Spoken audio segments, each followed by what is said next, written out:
Over the last few years, many people have discovered the so-called matrix, what the sages called the world of lies, whether it was in media, politics, different industries, or even major individuals that had a major position within the matrix, trying to pitch you their truth, their new truth.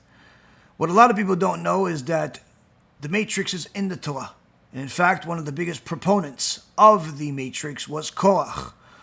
Korach had a very big position within the matrix. And in fact, he had followers. And those followers didn't just die at the time that he died. They actually live, and they live today. And they're still preaching the very same matrix, the very same lies. Tonight, you're going to see and learn about how the students of Korach are sometimes in the media, in politics, in different industries.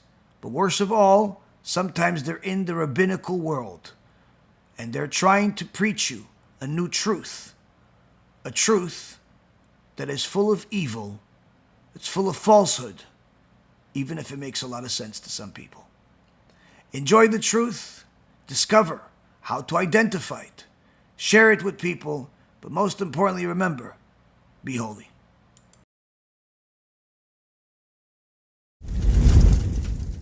B'Shem HaShem na'aseh v'natzliach, shiur Torah, bruchim habayim. We're back here in the Wednesday night program that Baruch HaShem has been going on for several years now, where it's Stump the Rabbi after some divrei Torah that are relevant to what's going on in the world today, and of course the parasha. You guys will then ask some questions, and Be'ezrat Hashem, HaKadosh Baruch Hu will give us the answers. Tonight's shiur will be for the refuah shlema and atzlacha rabba for Rabbi Ephraim ben Shulamit, Rabbanit Sarah bat Anat, Rabbanit Levana bat Sarah, Avi Mori David ben Esriya, Imi Morati Doris bat Jora, Sarah bat Esther, and all of Am Yisrael and all the righteous Noahides. May Hashem bless each and every single one of you, especially the ones that are watching our shiurim, sharing them, contributing to them. Anyone that wants to donate can go to our website, bhtorah.org or be'ezrathashem.org. But of course, I want to remind all of you that we need your help. We need your help not just with money, but also with your time.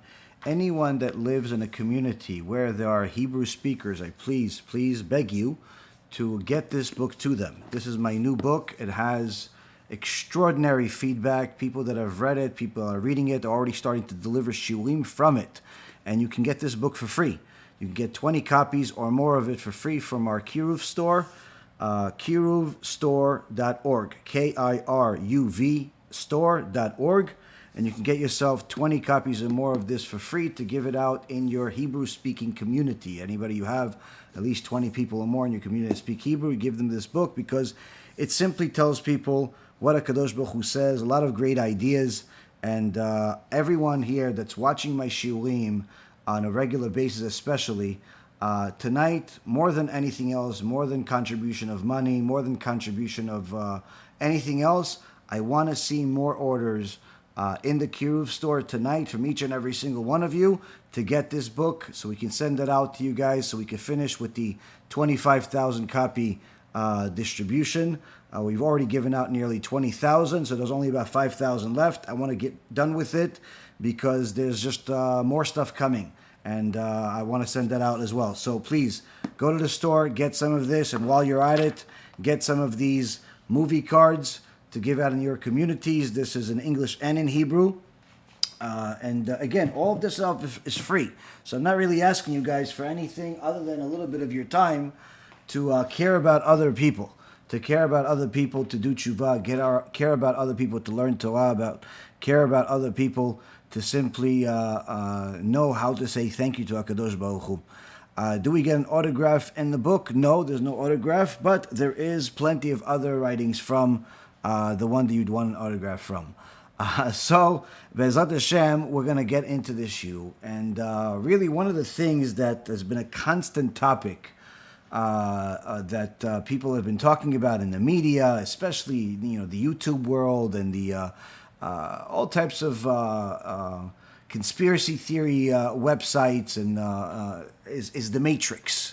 The Matrix, of course, Most people know Matrix was a movie that was made about how there is really a world of lies and so on and so forth. I'm not going to tell you the movie or waste your time with it, but in so many words, the idea is that there are people working behind the scenes that have this so-called master plan, and they're all, presenting you this new form of truth in order for you to simply take the bait and just, be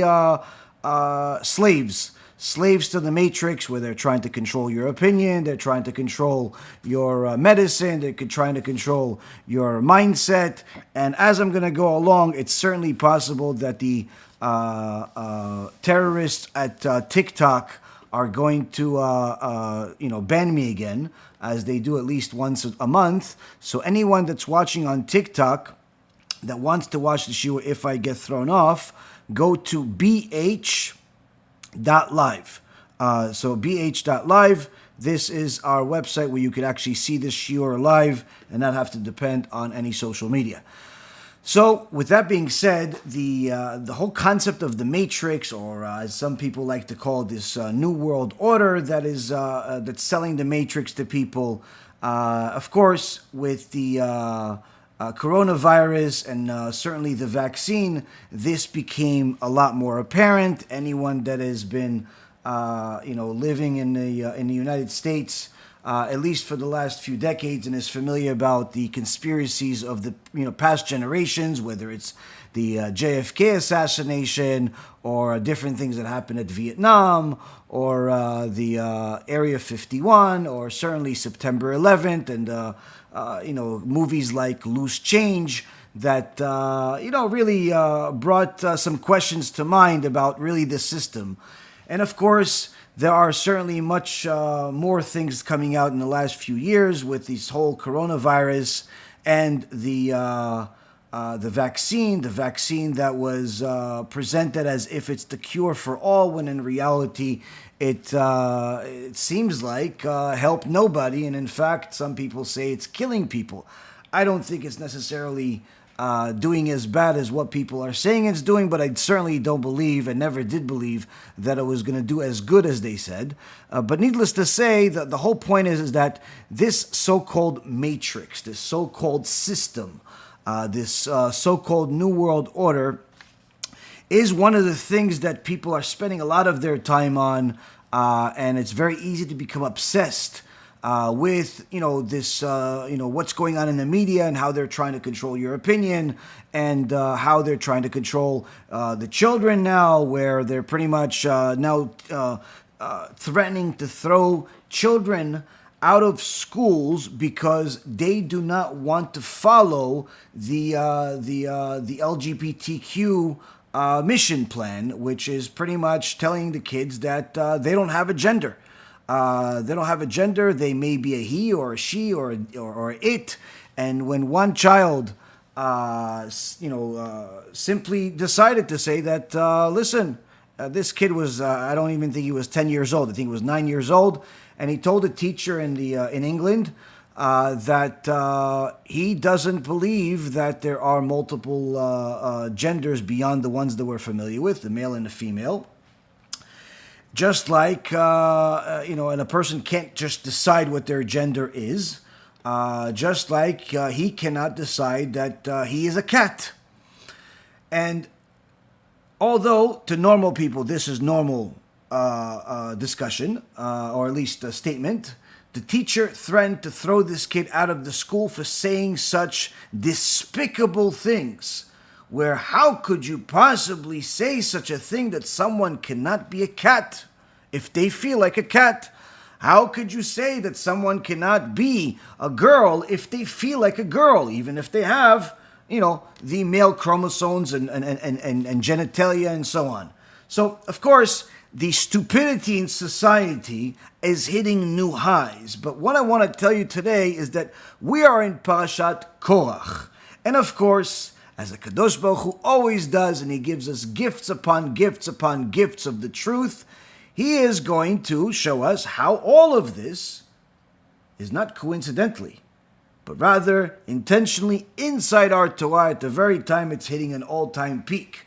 In fact, furthermore, there are many new people in the rabbinical world, in the Jewish world, that are somehow joining, throwing their hat in the fight of fighting for the shekel, fighting for the matrix, where they're telling you, and apparently this has become a big topic of discussion, the same thing that Manis Friedman cannot even prove himself, where he says that God needs you and that there's no reward and punishment because it doesn't matter what a Jew does, he will certainly go to heaven because we've been in exile for 2,000 years. So what does it matter that a Jew violates Shabbat or eats pig or is intermarried? The 13 principles of faith are no longer relevant according to Manis Friedman, and in fact, God needs you. And of course, many people have heard our statements about this over the last few years, and Baruch Hashem, many people have abandoned that lie. But unfortunately, what the Satan is doing now is he's convincing other rabbis, other people that until now weren't even known, until now no one has really been recognized them as any voice of truth at least, but are becoming more popular, but popular differently than how they were in the past, where they have a new statement, they have a new plan, a plan that is synchronizing perfectly with the Manis Friedman plan, where they're telling you that God needs you. Apparently, this so-called truth that they have has been hidden from all of the greatest sages that ever lived and has somehow arrived at the lowest generation in history. Now, of course, anyone that is a Talmid Chacham, that's a Torah scholar, that's learned, knows this is completely heretical and doesn't waste any time on it. But so why do we constantly talk about it? Because this is one of the foundations of the truth. This is one of the foundations of the Torah itself. And if a person cannot get their head around this major principle of reward and punishment and all of the other basics of the Torah, they simply cannot have any place whatsoever in heaven, ever. So it's important for a person to know that although this topic has been discussed, there are unfortunately many more warriors from the other side that are preaching the opposite, that are preaching things that are contrary to what has been truth until now. Just today yesterday, I got a young man that sent me a video from apparently a person that is the Rosh Yeshiva of Eish Torah, a very big organization, and the Rosh Yeshiva over there, Rabbi Yitzchak Berkovitz, says to his students, and on camera, recording, even put it on Torah Anytime, and I'm hoping that they don't know that this is on, and that's the only reason why they allow it there, where he says, do you know what Gehinnom is? Do you know what Gehinnom? There's no fire in Gehinnom. There's no fire in Gehinnom, he says. No, that's all the comparable. It's Gehinnom is just simply where you find out how you missed an opportunity. You missed an opportunity. You know what Gehinnom is all about? There are no fires there. There are no fires there. That's all mashal. It's all allegory. There's something far worse than fires. It's the realization of how you wasted your life. You want a taste of Gehinnom? I'm not suggesting you try it. So, in so many words, 172 sources that we provided in a movie that are from the Zohar, the Gemara, the Shulchan Aruch, the Ashkenazi and the Sephardi Poskim, the Hasidim, the Baal Shem Tov and all his Talmidim, the written Torah, literally across all spectrums of the Torah. Apparently everyone is wrong, and Rabbi Berkovitz and his friends Manis and YY and all of the others, apparently they know better than the Rambam, better than the Gemara, better than everybody else. Is that possible? Is there such a possibility? And quite frankly, we have to ask ourselves a few questions here. First and foremost, where did Korach go? Where did he go? Did he go to a place where they told him, you missed the opportunity. You missed the opportunity. You missed the opportunity. For the last 3,334 years, because the Torah says that he's still there to this day. Did he go to a place where they're just pretty much pointing at him saying, hey, Korach, you missed the opportunity. Korach, you missed it. The opportunity, gone. Korach, it's gone. The opportunity, it's gone. What are they doing over there? Is that all they're doing over there? The ground opened to a special, I don't know, I guess what we could call it, like maybe like that movie, The Matrix, where it's like a white room that has no corners and no entrances and no nothing, where just people, just some voice coming out from the sky, or perhaps maybe there's like an old man in front of him and just keep saying, Korach, you missed the opportunity. Is that where Korach went? And the second bigger question is, what is the point of this matrix? What are they all selling? Why do they want us to buy this new ideology where gender is something you can choose? The government can, in so many words, know better than what you know, what your good is, and all types of other things. What is all of this? So the first address, the second question, is that being in the business world for many years, I got to rub elbows with some very successful people that were in all fields and businesses, all levels of wealth, millionaires, billionaires, and so on. And one of the things that you see the difference between the ones that have real success that is over the long term versus the temporary success, the new money success, the one that just got rich in the last couple of years, is that the ones that have a longevity typically have the ability to innovate something that has already been proven to work. Whereas the ones that are new, they're not necessarily in that same camp. They just, figured something out. It's selling, it's doing, but you have no idea if they're going to be in business in a couple of years from now. But one of the things that you see in corporate America and in the world in general is that you see that most companies, especially the older companies, no longer innovate, no longer create, but rather they innovate.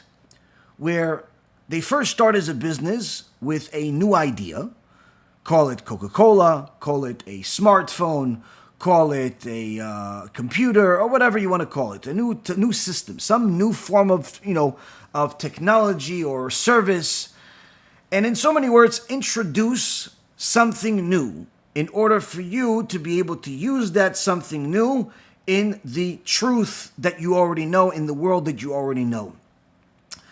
But as time goes on, if they're not able to continuously release new products that have the same impact, that same ability to create a new market, what they typically do is they innovate. They innovate the existing product. In fact, if you look at one of the most successful companies over the last couple of decades, Apple hasn't really released any new products, like truly new products, until recently, and they haven't done anything in nearly a decade. All they've done is simply innovate what was released 15 years ago. The phone gets bigger, the camera gets better, the iPad gets slimmer, but in general, there hasn't really been much new products. Even the watch that they have is not really new. It's just simply a smaller version of the phone that just tells you the time differently.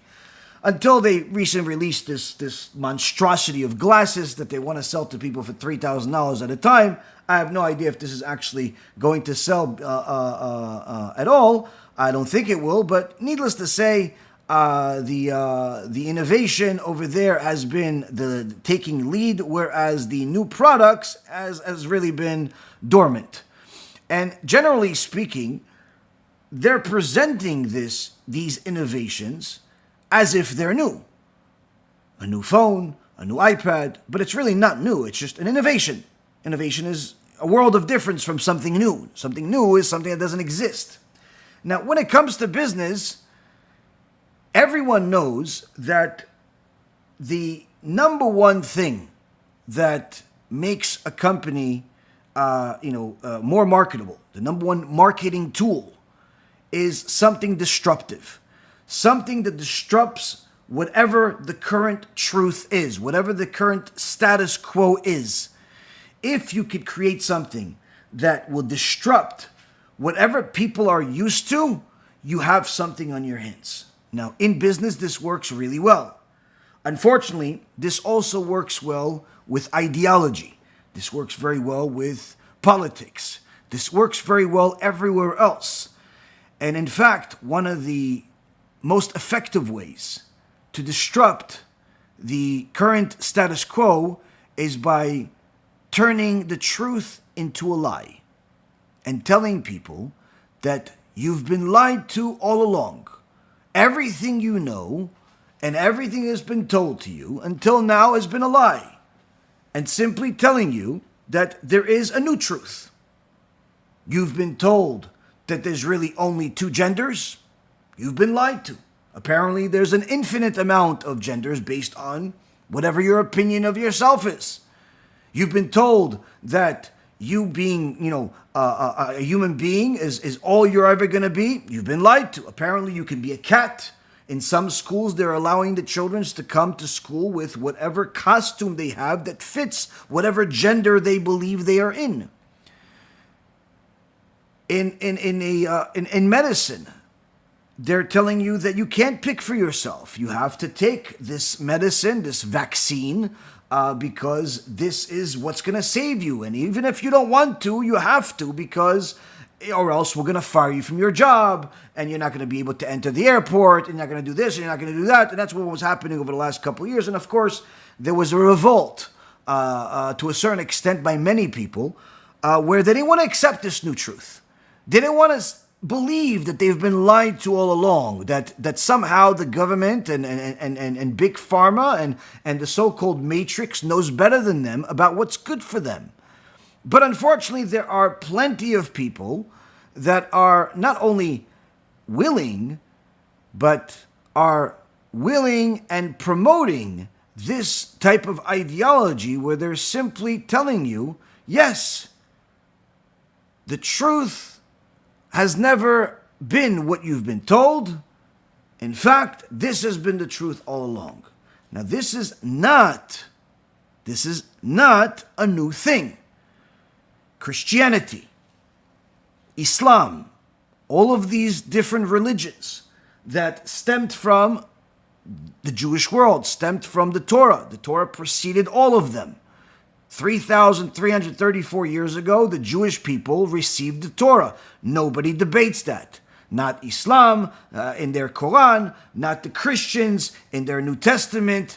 And yet, somehow, they convinced billions of people that they are the truth. Somehow they convinced that this truth didn't exist until they arrived. That apparently people were lied to for a couple of thousand years until Islam arrived. Apparently everyone was lied to until the New Testament arrived. And of course, again, the obvious answer is that this is nonsense. But unfortunately, this is a nonsense that many people are following to this day. Because anyone that has just a little bit of time to think about what is the truth, not just what is the truth ultimately, but what is truth? What is the definition of truth? Truth is something that doesn't change. It cannot be true one day and false the next day. It's something that if it's true all the time. If it's 99% true and 1% lie, that means it's 100% lie. Because the truth cannot have any flaws in it. Because if it has flaws in it, then it's not true. It's false. Which means that if you're telling me that Christianity brought this truth to the world, after piggybacking off of what they themselves say what is true, which is the Jewish religion and their Torah, then that means that until Christianity arrived, the only truth that existed was Judaism. And therefore, if it was true before Christianity started, it obviously is true after. But yet, if you look at the New Testament, contradicting it by saying, no, it was true until now, but now it's false. That's not possible. The same concept with the Quran, where it says, this is true. The Torah was received at Mount Sinai by the Jewish people. Their patriarch, their prophets, everything is true. But once the Quran came into the world, there's a new truth. The Jews are now the enemies. They're liars, and so on and so forth. That obviously cannot be possible if anyone understands what truth is. Now, this is not something that started with the Quran or with the New Testament, but rather something that was already around well before them. And one of the examples in the Torah is Parashat Korach. And this parasha is going to explain to everybody that while the number one product that disrupts society, commerce, and everything else is a lie that tells you that the truth that you knew is not true, but rather there's a new truth. That's not a new thing. That's not a new invention. That's something that's always existed. And that's something that actually Korach brought to light. So while you have some people that call themselves rabbis and rosh yeshivas of different places that we've mentioned in the past and we mentioned today, they're telling you that there's a new truth, that there is no fire in Gehinnom, that apparently there's a new definition to it where there's no punishment, there's just simply people making fun of you or somebody making fun of you, that you missed an opportunity. So we have to look at the sources, because we can't just simply say, this is true because I said so, because then it would just simply be our word against theirs. If something is true, that means that it had to have been stated by somebody much greater, much wiser, much closer to the truth before today. And we don't have to go so far. We only have to go into Parashat Korach, and within the first verse, we're going to find all the answers. And as we go further, we'll find even more. And the reason why we're doing all of this is because it's very important for people to understand that the truth does not change. That's what the Rambam paskins la'alacha. That's what our tradition has been. That's what logic says. And in fact, this is one of the foundations of Judaism, that we have the basic foundations, 13 principles of faith. Anyone that goes against them is simply not considered part of Klal Yisrael. In fact, if you look at the Yalkut Yosef, you look at he brings several different sources, several different places that give you an understanding of what does it mean to violate the Torah, what does it mean to live against it. And he brings, of course, the Mishnah Berurah, who says, the Chofetz Chaim Mishnah Berurah in Siman 385, Halacha number 4, where he says that the poskim debated what the status is for someone who desecrates Shabbat in public only one time. And in the Sha'ar Atziyum, the ruling is that a person who violated Shabbat even one time is considered a mumar. A mumar is somebody that you cannot count in a minyan. A mumar is somebody that's put in the same category as an idol worshiper. In fact, many poskim, says Rabbi Yitzchak Yosef, the Rishon LeZion, that many poskim ruled that someone that violates, that sins regularly, just for the sake of they feel like it, is considered a mumar, which is a person that again is cannot be counted in the minyan, cannot be counted in a Jewish ceremony.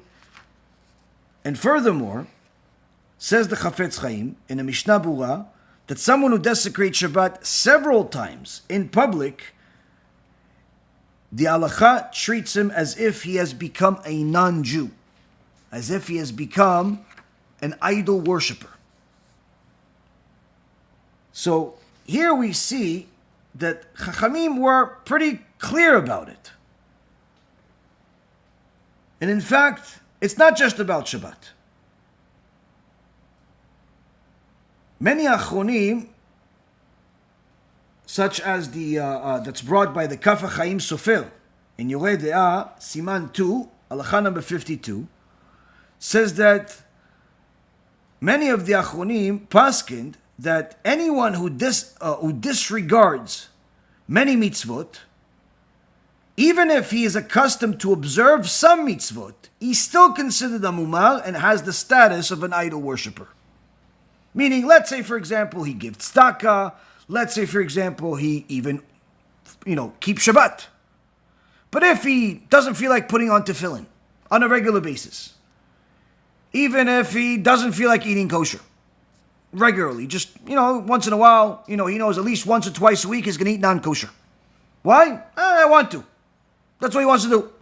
He just disregards the mitzvot. He's considered in the same category as an idol worshiper. Meaning, you don't have to be a desecrator of Shabbat or an outright idol worshiper to be considered an idol worshiper according to the Torah. And of course, we all know that the idol worshippers go to Gehinnom and don't come out. So, what is this Gehinnom then?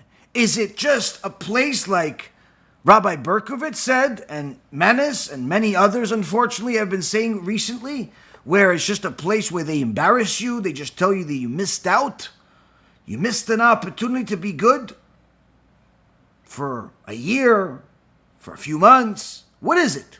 Because the place to know is Parashat Korach, because this is one of the core places in the Torah that talks about Gehinnom, which has multiple names, one of them being Sheol. So, the parasha begins as follows, and it says, Veikach Korach ben Yitzhar ben Kehat ben Levi, Vedatan ve'Aviram bnei Eliyav, ve'on ben Peled bnei Reuven. Already the parasha starts saying that Korach, the son of Yitzhar, son of Kehat, son of Levi, took with Datan and Aviram, the sons of Eliyav, and On ben Pelet, On the son of Pelet, the offspring of Reuven. And they arose before Moshe with 250 men from the children of Israel, leaders of an assembly. All of these people, they went against Moshe Rabbeinu. Not just Korach, not just Datan and Aviram, but 250 leading rabbis. All of them were firstborns.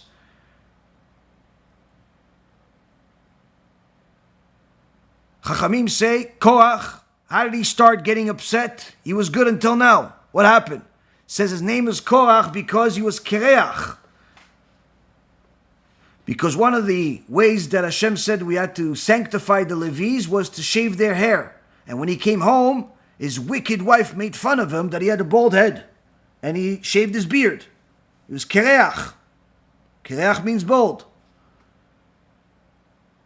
Datan, so-called Datan, because he was anti-dat. He was against religion. He was against the religiosity of Am Yisrael. He wanted everybody to stay the same way they were in Egypt. Idol worshippers. Aviram, called as such because he wanted everybody to go against Teshuvah, against Torah. On ben Pelet. Pelet comes from Plaot, which is miracle. His Teshuvah, where he did Teshuvah the last minute before it was too late, thanks to his wife, was literally a miracle. But these people were together with 250 rabbis. 250 people that supported them. 250 people that were heads of a yeshiva. Heads of big synagogues. Heads of big YouTube channels. So, where do we go? Where do we go from here? We have big people, they're all going against Moshe Rabbeinu. Maybe they're right. What's their argument? Moshe Rabbeinu fell on his face. Nobody else fell on his face when he heard this. Because they said, it's too much for you, Moshe. What's too much for you?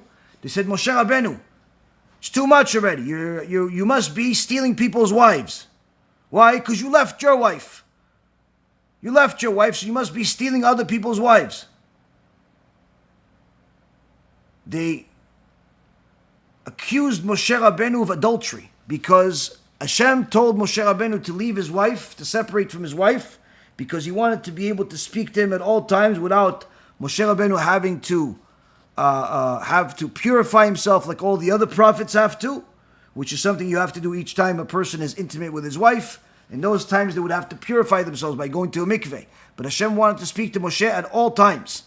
So therefore, intimacy had to stop. Only way intimacy had to stop is if Moshe separates from his wife.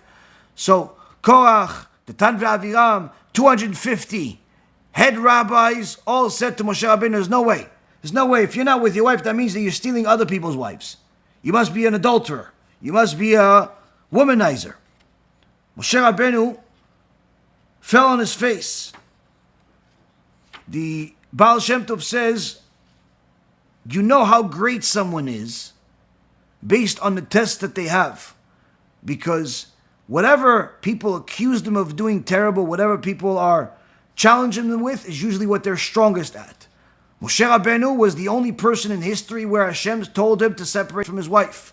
What did the wicked people blame him? Of doing the exact opposite, of being a womanizer, being with many women. Literally the opposite of what he is. He was the holiest person on earth, and they're blaming him and accusing him of being the worst person on earth. And the same concept with other tzaddikim throughout history. Moshe Rabbeinu says to Korach that he's ungrateful. He already has so much. He has money, he has power, he has a position, but he's ungrateful for what he has. Eventually, Torah says that HaKadosh Baruch Hu, of course, picked Moshe Rabbeinu's side, and he and those that followed him, וירדוהם וכל אשר להם חיים שאולה. ותכס עליהם הארץ ויאבדו מתוך הקהל. The Pasuk says, and they and all that was theirs descended alive to Sheolah. What's Sheolah? Sheolah is another name for Gehinnom. And the earth covered them over. And they were eliminated from among the congregation. Meaning, here we see clearly a verse in the Torah says that the ground opened up. It was an opening for Gehinnom, this place that apparently nobody wants to believe in. And that's where they fell. But maybe that's where they ask him, or they tell him, oh, you missed out, you missed out, you missed out, you missed out for 3,000 years. That's what happens. We have to see. We have to see what do the sages say for the last few thousand years that hasn't changed. And of course, there's no better place than the Talmud, than the Gemara. Gemara, that's our foundation of our oral Torah. Something that hasn't changed, something that has always been the same, something that is agreed upon by all of the Jewish people and anyone that follows the Torah, that this is the source of truth. In the Gemara in Masechet Sanhedrin, page 109a, it says that the people of Sodom were extraordinarily wealthy. Literally, it was like as if they were walking on gold. But yet, they were stingy. And they said, let us cause the very concept of wayfaring to be forgotten in our land. In so many words, let us mistreat all visitors to Sodom so terribly that they will no longer desire to come to our territory and deprive us of our money. Why should we give them charity? Anyone that comes to visit will make sure to torture them, that people will hear about the torture and nobody's going to want to come here. All the wealth will stay here.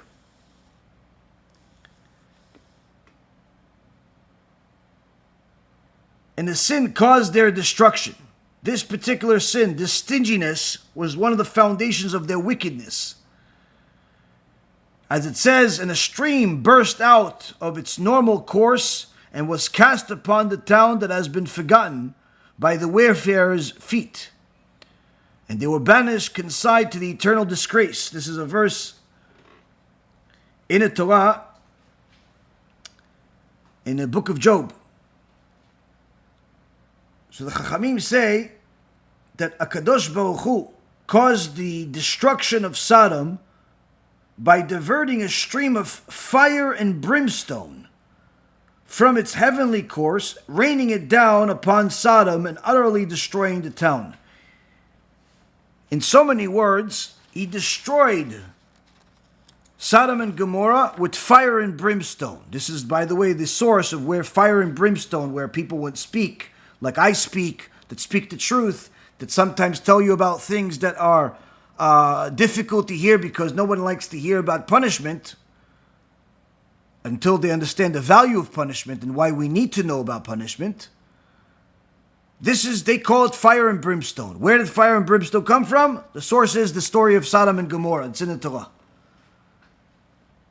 And why did HaKadosh Baruch Hu punish Sodom and Gomorrah with fire and brimstone? Because fire and brimstone type of speech was the actual cure to their heretical and disgusting behavior. Meaning, had somebody gone there and been able to speak to them the truth and warn them and literally tell them about what's going to happen, and they were actually listen to it, that type of fire and brimstone was their saving grace, was their only thing that's going to help them. But of course, they rejected all truth, they hated the truth, and therefore they lost their right to exist. Now, the Gemara continues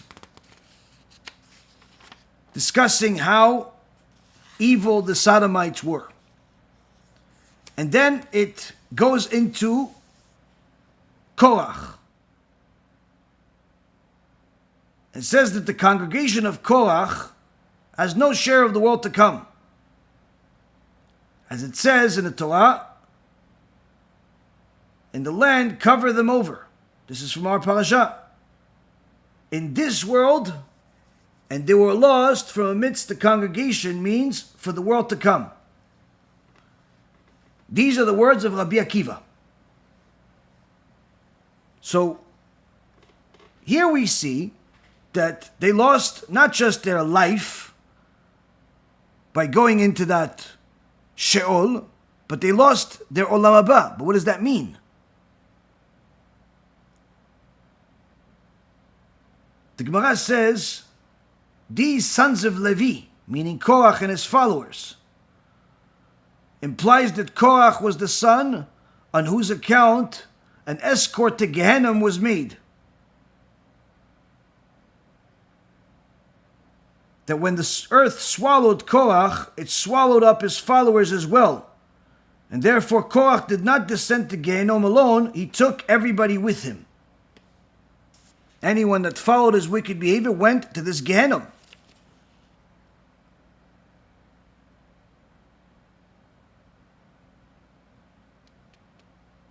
He's called the son of Levi, who caused himself to fall head over heels into Gehinnom.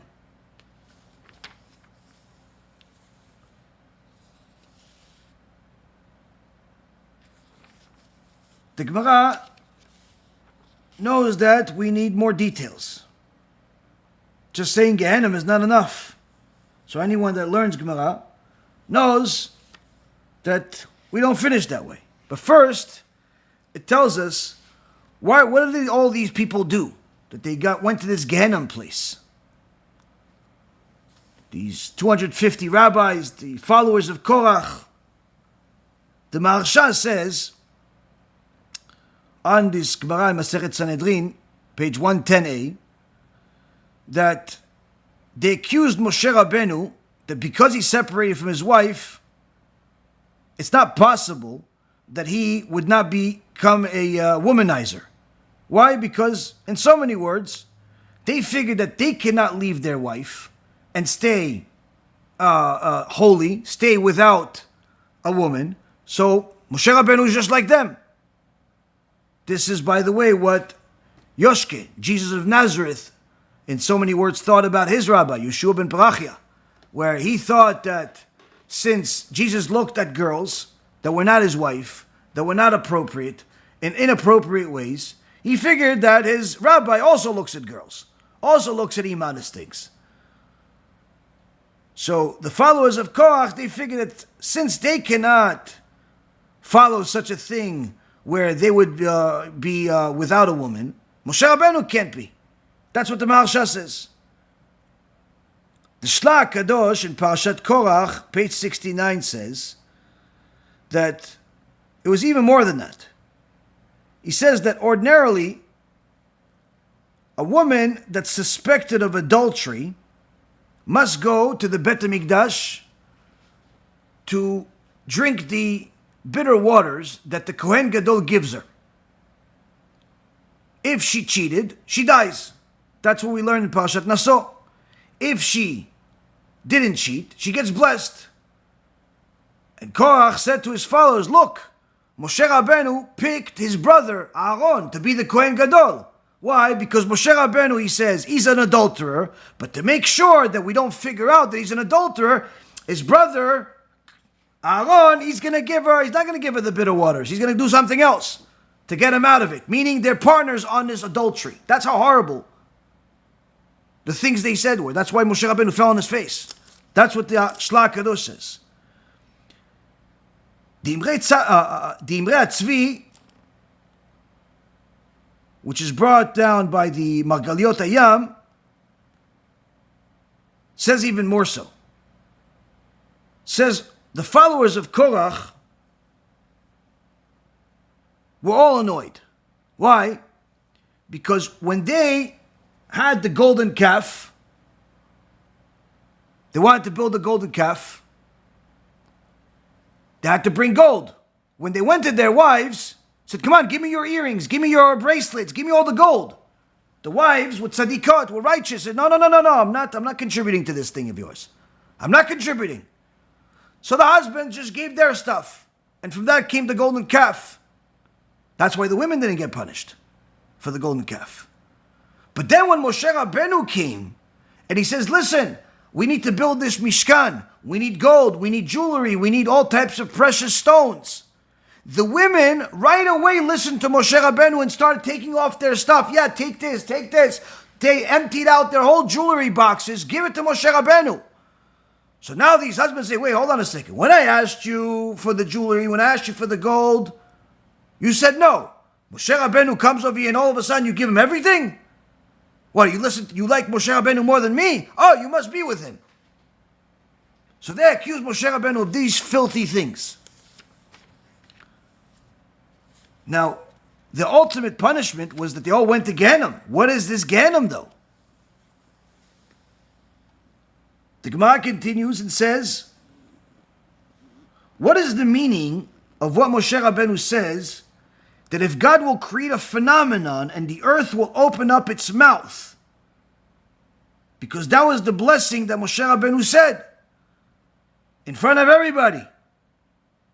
What did he say?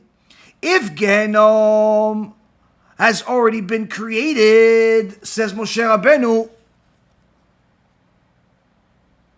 which means that not that the Gehinnom was a something new, meaning if the opening to Gehinnom was already created here, right under us, let it open up from right under us to take whoever is the sinner. Now, but if the opening that was created is somewhere else in the desert, because there's three openings to Gehinnom in the world.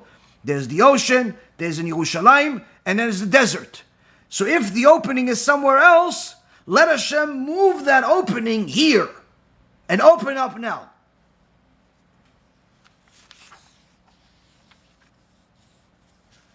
Let it open up now.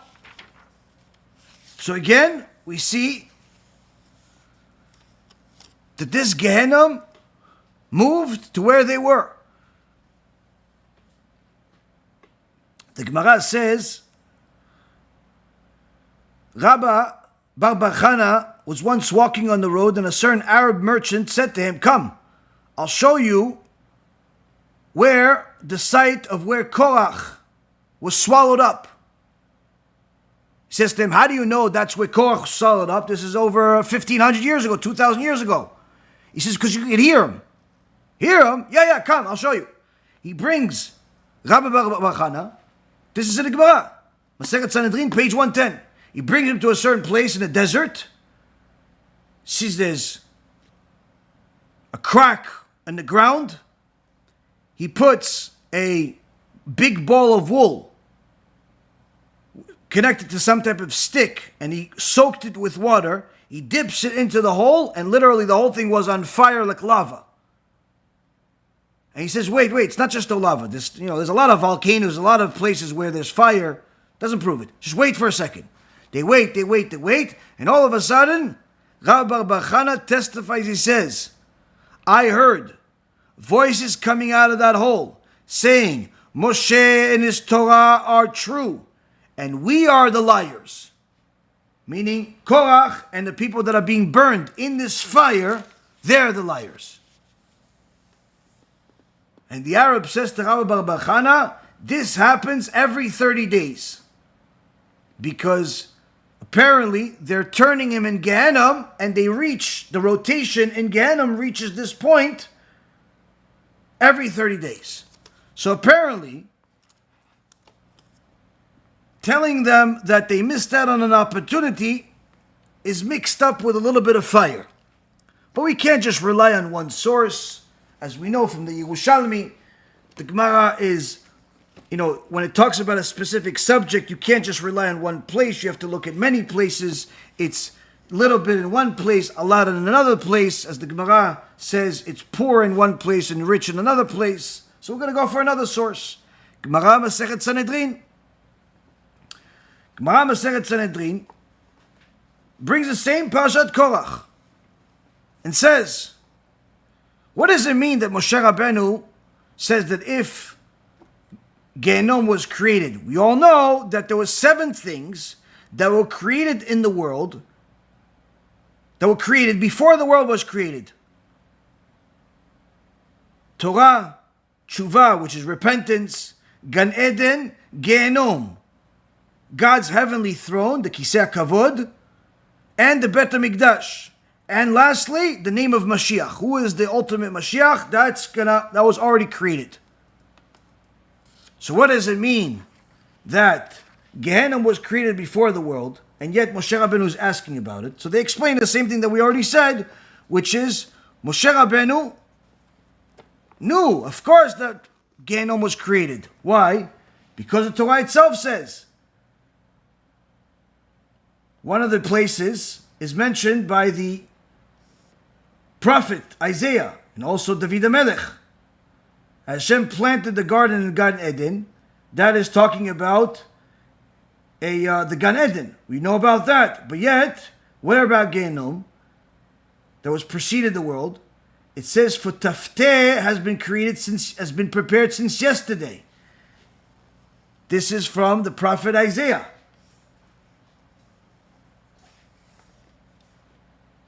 Tafteh is another name for Gehinnom.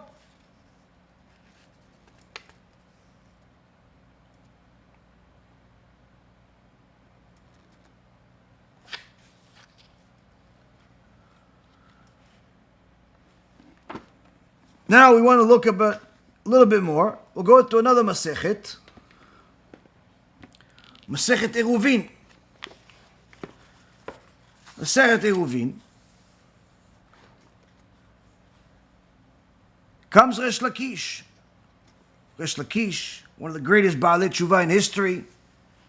The Talmid and the Chavruta of Rabbi Yochanan. He says, the wicked people, Reshaim afilu al pitrei Gehinnom enam chozrim b'teshuvah. The wicked people, the truly wicked people, even at the entrance of Gehinnom, they don't do teshuvah.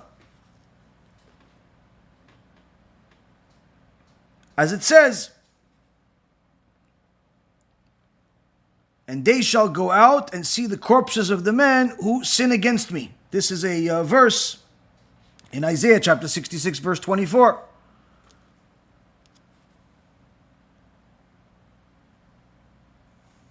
So then Resh Lakish said, okay, so maybe this is, again, we need more proofs. Resh Lakish says, the fire of Gehinnom gains no ascendancy over the sinners. So apparently it's not a meeting or a insult session. He's talking about here specifically about people that are overly righteous but still have sins on their under their belt. Says that fire for them doesn't destroy them forever. But there are people that it does. Who? He says, those who transgress are sentenced to the depths of Gehinnom, where they weep, meaning that the fire does destroy them. Who are these? Who are these people that go to Gehinnom? Says, these are the people that are condemned to Gehinnom, and they don't come out. Why? Because the sinners that have, they're really overly righteous, but they have some sins, and they have to go to Gehinnom for a certain amount of time. HaKadosh Baruch Hu sends Avraham Avinu, it says. Avraham Avinu, our forefather, comes and takes them, brings them out of Gehinnom.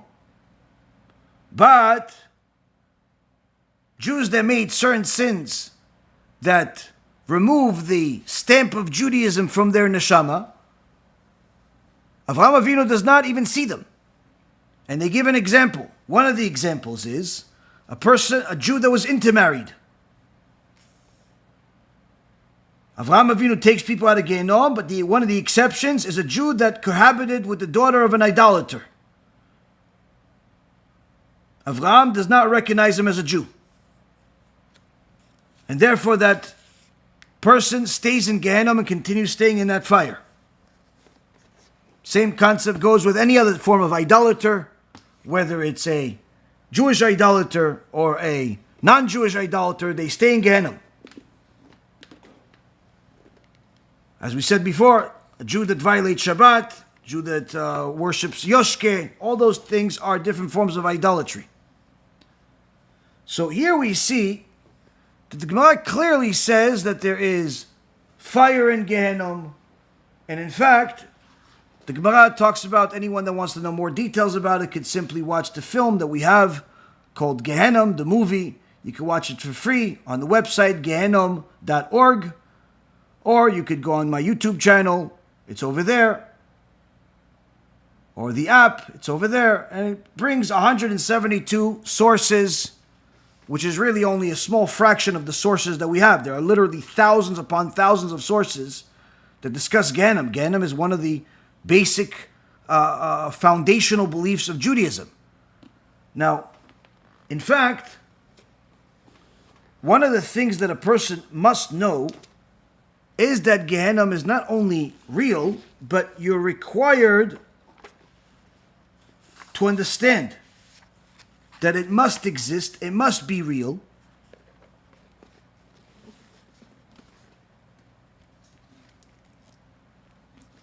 Because if it didn't exist, this would be a wicked world with no purpose. As the Chachamim say, that each action that we do has to have a value. And without a system of reward and punishment, there is simply no value. There's no value to things. If we don't have a system of reward and punishment where the reward is extraordinarily high, and the punishment is also similarly extraordinarily high, then there's really no reason to be righteous. There's no reason to not be a murderer or a pedophile or anything else that wicked people do. So Gehinnom is what it is, and is its extreme as it is intentionally. Because the reward is so great for people that are righteous, the punishment has to be measure for measure.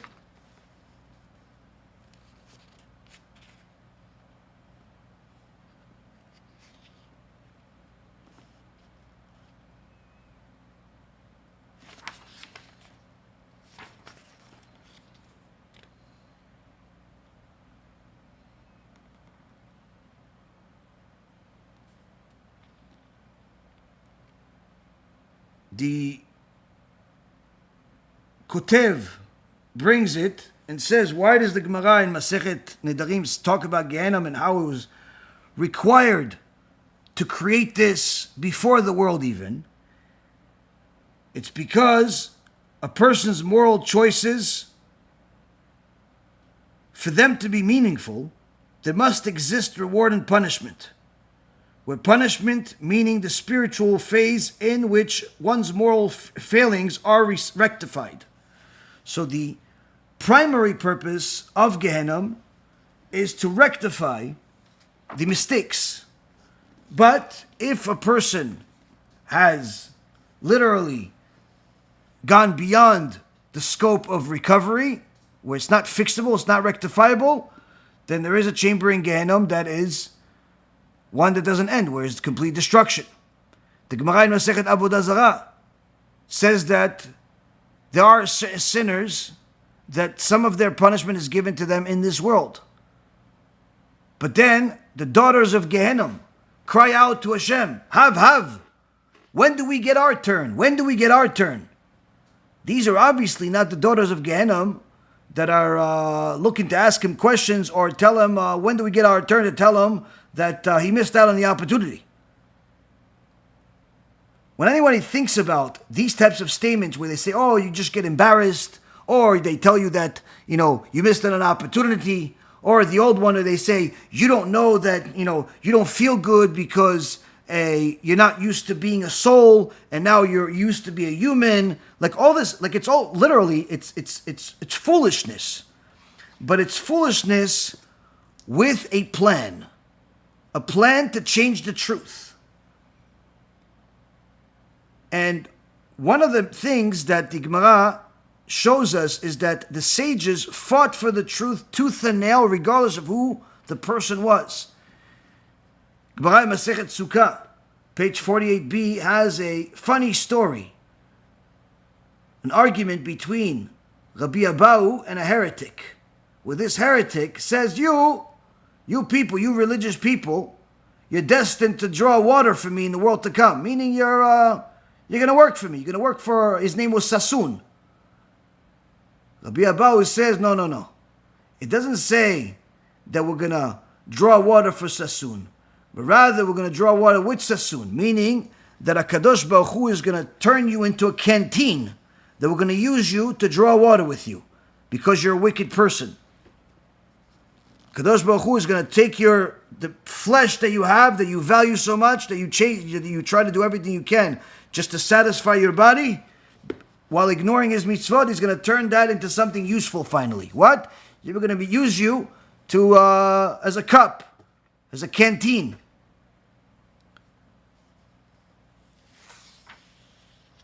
This was written nearly 2,000 years ago. So now, what is the reason behind Korach's actions? Moshe Rabbeinu says, simple. He tells Korach, is it insignificant for you everything you already have? Meaning, what? The current truth is not good? The Torah that's been perfect for the last 3,334 years and everything that's written, it's not good enough. You have to change it. You have to give new details that never existed before. New understandings. What? You have to tell people that having two genders is not enough. Having a normalcy, what's been accepted since the beginning, is not enough.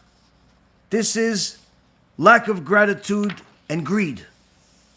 People are simply not happy with what they have. They want more. And when a person wants more and has no Torah to control them, they're literally willing to do anything in order to get it, which means even changing the truth and telling everyone that the truth is a lie. And unfortunately, anyone that follows them, anyone that follows this new form of truth that's really a lie, gets punished with them. You can't use the excuse, oh, but he told me, so what? It's not really my fault. How do we know? Same place, Parashat Korach. Moshe Rabbeinu says to Am Yisrael, Suru na me'al a'alei ha'anashim ha'resha'im ha'ele, ve'al tigu b'kol asher lahem. Turn away now from near the tents of these wicked men, and do not touch anything of theirs. Anyone that goes next to them is going to get punished. Moshe Rabbeinu says, lest you be wiped out because of all of their sins. Yes, they're the ones that are the liars. They're the ones that are influencing you to do bad. But that doesn't mean you have to follow. And that doesn't mean you could use that as an excuse that, oh, they lied to me, so it's not really my fault. It doesn't work that way. It doesn't work that way. HaKadosh Baruch Hu created a phenomenon and opened up the ground, and they got swallowed up. And as it says here in further, a flame came forth from HaShem and consumed the 250 men who were offering the incense. So apparently this flame of fire, this verse that's in the Torah that burned these people that went against Moshe Rabbeinu, that went against the truth, that went against HaShem, apparently the fire, according to Berkovitz, Manis, YY, and all of these other matrix types people, apparently the fire was a form of questioning or form of making fun of people. Oh, you missed out on an opportunity. That's why I'm here, the fire. Only fools believe this nonsense. And unfortunately, they think that you're all fools. They think that you're all complete imbeciles that cannot handle the truth for yourself.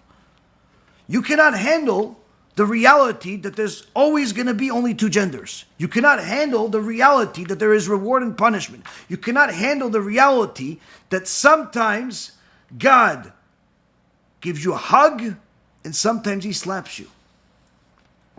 There's one of the tzaddikim that I recently learned about, Rav Sinai Adler, who was in the Holocaust, 16 years old. Both of his parents were murdered by the evil Nazis, and he was doing everything he could to survive being in the Holocaust. He was in Auschwitz, doing everything he can to survive. But what does it mean survive? Not to stay alive, to do mitzvot. They had him working by the horses, and he found out that one of the people had tefillin. Now you can't lay tefillin. You lay tefillin, the Nazis will kill you. So they hid the tefillin. Okay, you hid them, fine, they didn't catch them, but how are you going to lay the tefillin without the Nazis seeing you? Needless to say, during work.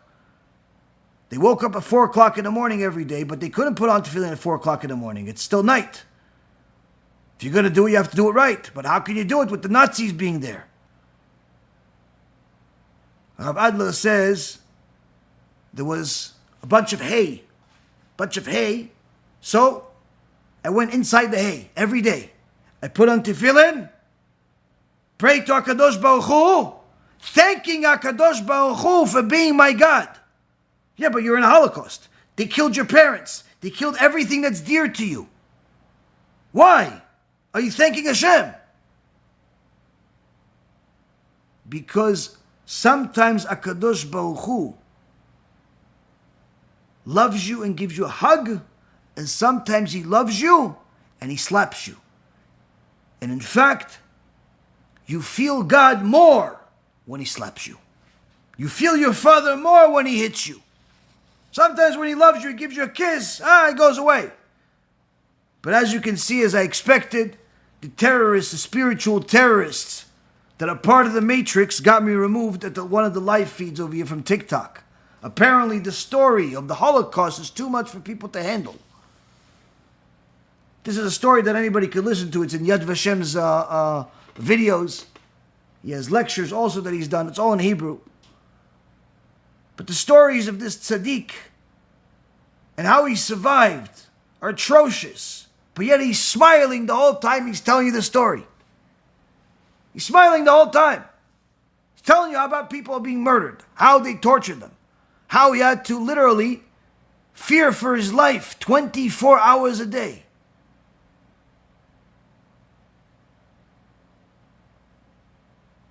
And he's smiling telling the story.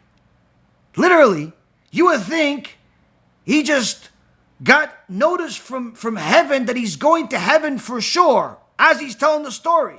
You would think he just, I don't know, won the lottery. I don't know, it's like some great thing happened. He's telling the story of the Holocaust. They asked him, how are you telling the story while smiling? You're always smiling. He says, because it's, what? HaKadosh Baruch Hu is my God. What? What's the problem? What, is anything better than that? Yeah, but it's a horrible thing. He goes, yeah, but we're not going to tell God how to run the world. He's our God, and we love him one way or the other. He knows what's best. Sometimes he hugs us, sometimes he slaps us, but it doesn't change anything. He's still our God, he's still our Father. Just because your father is mad at you and he's hitting you, doesn't change his status of being your father or him loving you. He still loves you. He's still your father. Nothing changes. Especially since you don't even know. You don't understand why he's doing what he's doing. But you can be sure that HaKadosh Baruch Hu knows what he's doing. He tells of a miracle of how one time he put on tefillin in one of the places, one of the buildings, and he wasn't careful, he didn't hide. 3 Nazi soldiers walked in. He knew if they look at him, if they just simply turn their heads and look at him, there's no trial, there's no discussion, he gets shot in the spot. He says, HaKadosh Baruch Hu made a miracle where they simply didn't see me. I was right next to them. He says, I was 5 meters from them. 5 meters. 5 meters is 15 feet. They walked right by me, as if I didn't exist. And he has a tefillin on. And he's praying. They walked next to him as if he doesn't exist. Then they were transferred to the place where everyone knows that there's only one way street. You go in there, you don't come out. You come out as ashes. And he says, even though it was in Auschwitz, and even though it was in horrible places, still, you have some form of belief that everything's going to be okay, you're going to survive, you try to survive. You even learn Torah inside the Holocaust. He says he met some tzaddik that wasn't like a rabbi, he was a businessman. But every night, he would learn Torah. Whatever he remembered, he would learn it. He says, come next to me. Every night I learn Torah. Before we go to sleep, I learn. This is my time to learn Torah. And I want you to listen to me. And he starts reciting Masechet Beitzah. But he doesn't recite Masechet Beitzah like you're reading a text. No, he's singing it. He's singing Masechet Beitzah in the Gemara. As if he's not in the Holocaust. As if hundreds and hundreds of people are not being murdered every day. He's singing Masechet Beitzah. And young Adler, who later becomes one of the major rabbis in Eretz Yisrael, listens to this and learns Masechet Beitzah with him. But when they move them to the place where pretty much everybody dies, he says, I saw, literally, I was looking at the abyss. And at that moment, these strengths that are within all of us, that you didn't even know existed, come out. And I say to HaKadosh Baruch Hu, if you save me from this,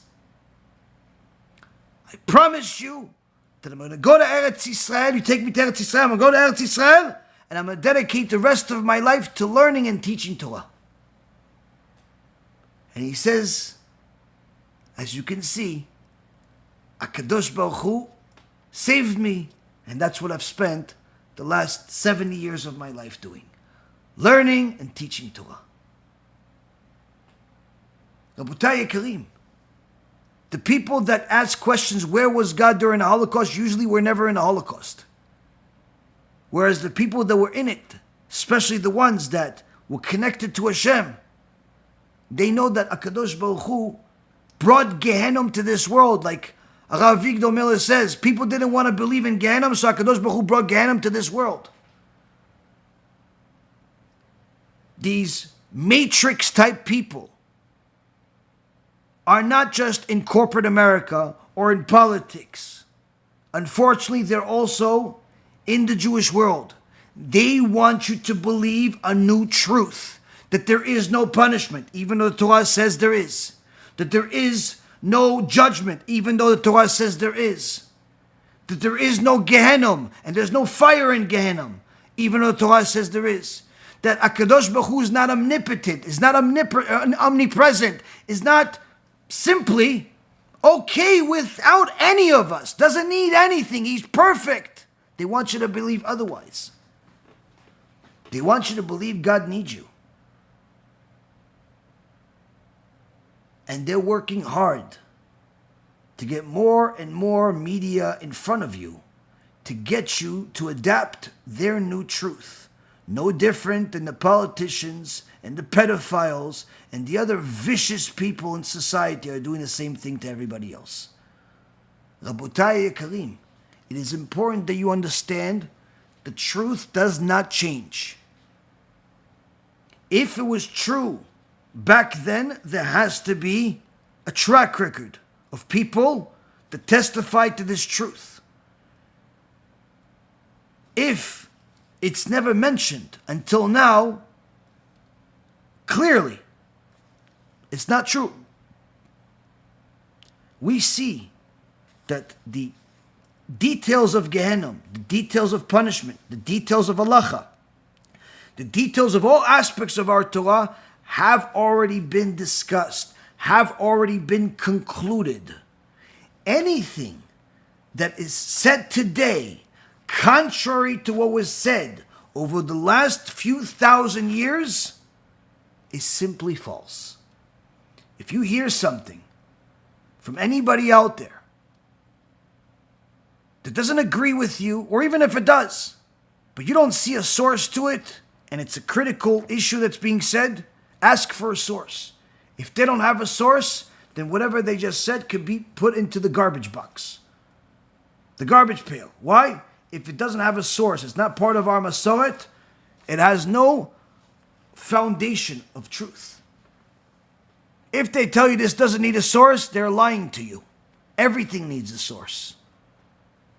Because our source that we have today, that goes to yesterday, that goes to last week, that goes to last year, that goes to 10 years ago, that goes to 100 years ago, that goes to 500 years ago, that goes to 1,000 years ago, that goes to 1,500 years ago, and 2,000 and 3,000 years ago.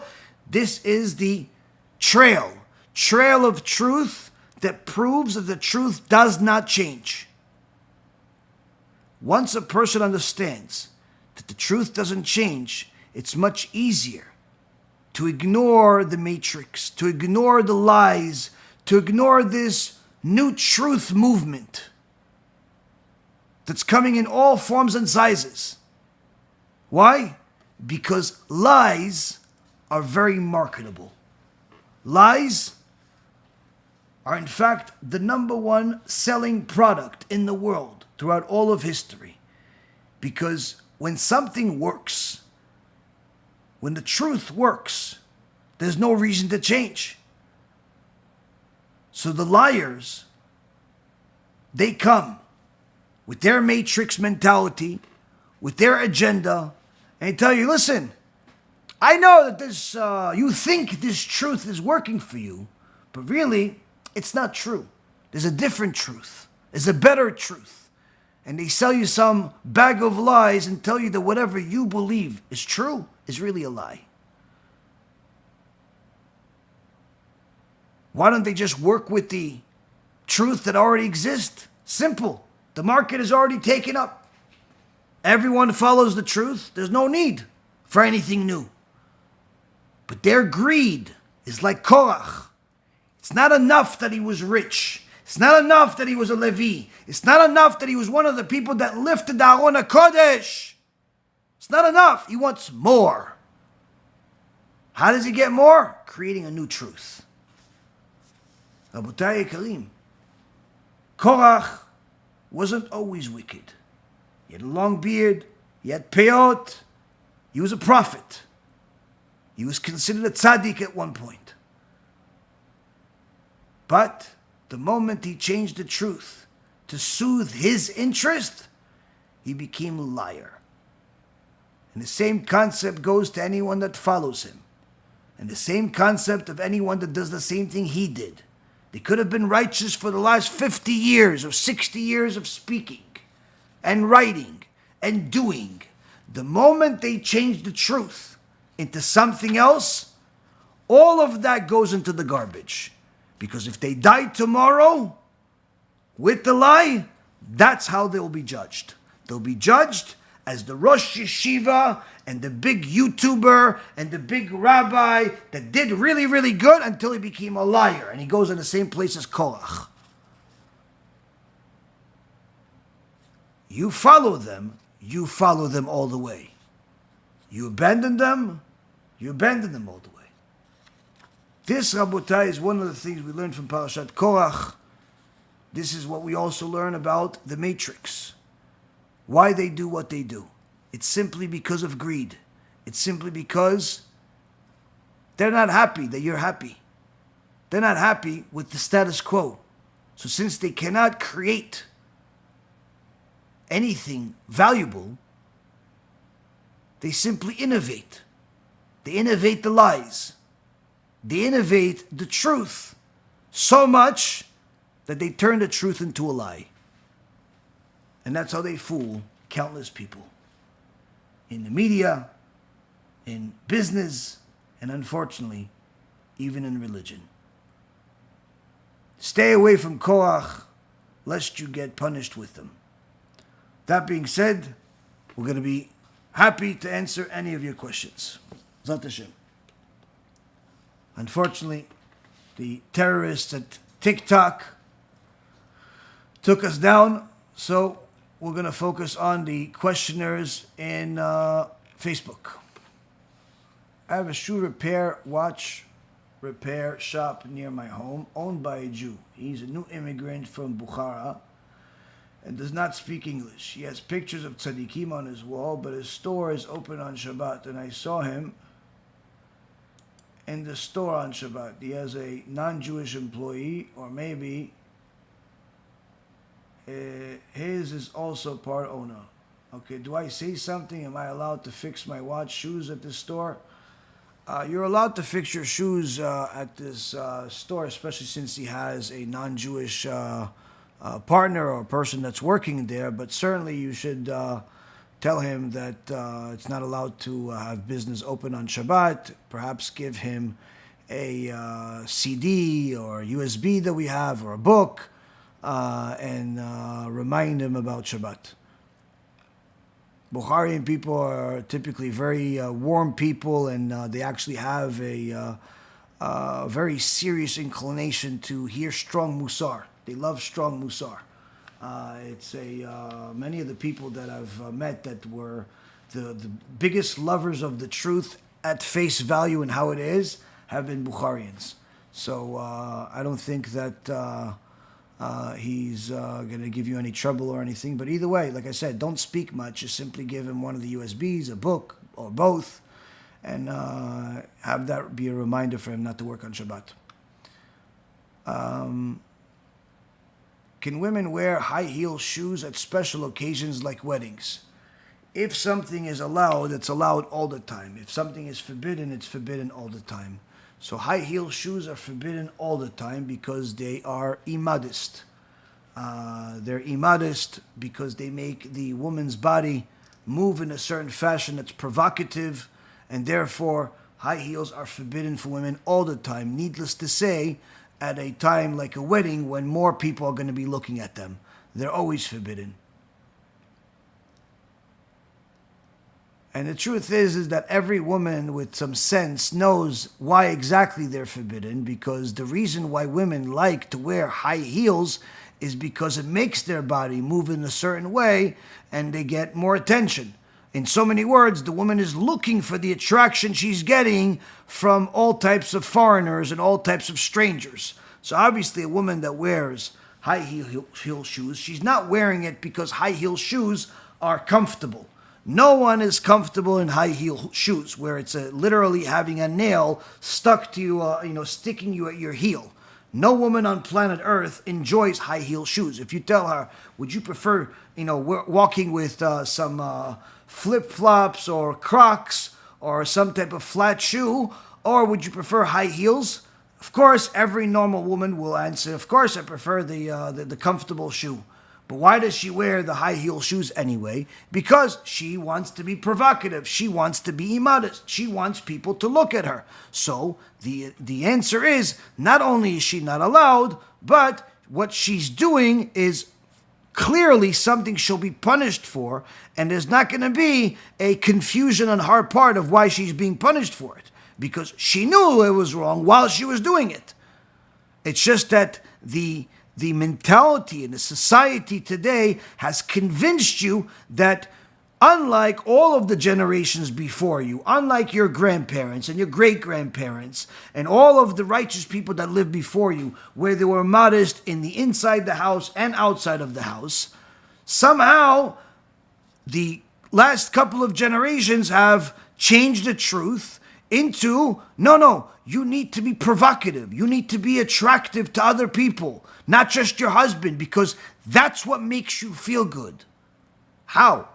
How does being attractive to other people that's not your husband make you feel good in a healthy way that's not going to lead to adultery, that's not going to lead to wasting seed, that's not going to lead to marriage problems? How? How does it exactly make you feel good?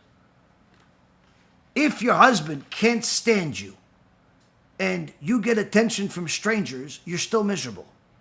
But if the whole world doesn't look at you, but your husband adores you, loves you, and every little bit of you is literally the most beautiful thing in the world, you're the happiest woman in the world. Which means that a woman that is walking around with high heels and all types of provocative clothes and all types of provocative behavior is a woman that is looking for trouble, because it doesn't make sense otherwise. Avodah Zarah was so rampant back in the day, I was wondering why they never had a forgiveness holiday where people were offered amnesty to hand over their relics, no question asked, to get the Avodah Zarah out of their house, as well as no punishment. It worked for gun control. I'm not really sure what the question is. As far as Avodah Zarah, idol worship, being apparent, being rampant in the past, it's still rampant today. For the Jewish people, doing tshuva has been one of the things that's been one of the foundations of our religion. It's not something new. It's something that the Gemara in Masechet Nedarim that we just read says that tshuva is one of the things that was created before the world even, because HaKadosh Baruch Hu knew that people are going to sin, and if he allows them to simply sin without any way to rectify it, without any way to remove it from their record, then he's going to be forced to destroy the world constantly and people constantly. So, of course, he had to give them a way to get out of it, which is giving them the tshuva. Tshuva is literally the gift that keeps on giving, and it's, in so many words, a miracle that a person is able to be in control over. Why is it a miracle? Because imagine a person that just committed some type of Ponzi scheme, like unfortunately what was published recently in a Mishpacha article titled Hot Deal or Hot Air, where it talks about all types of Ponzi schemes and scandals in the Jewish community, where they're promising you all types of good results by investing into real estate and investing into all types of business deals. And in so many words, they're stealing people's money while claiming to be religious, while claiming to be part of the community. And unfortunately, this is getting more and more disgusting as it becomes more and more rampant.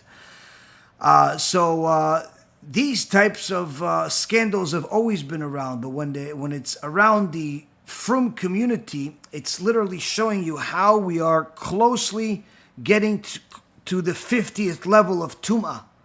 Because having bad stuff, having scandals, having theft, having all types of bad things has always existed in society, and certainly some of it has always been in our own backyards.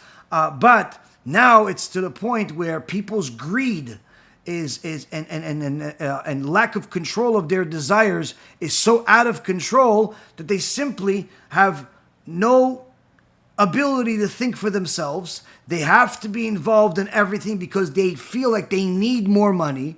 And then, of course, the people that they are investing with, they're doing business with, no one checks, no one verifies, no one with unbiased opinion is even involved in the whole thing. Everyone is getting paid some way, some commission, some behind, under the table type of dealings. And what ends up happening is that the scandals are so easy that it's almost impossible for the guy not to become a thief.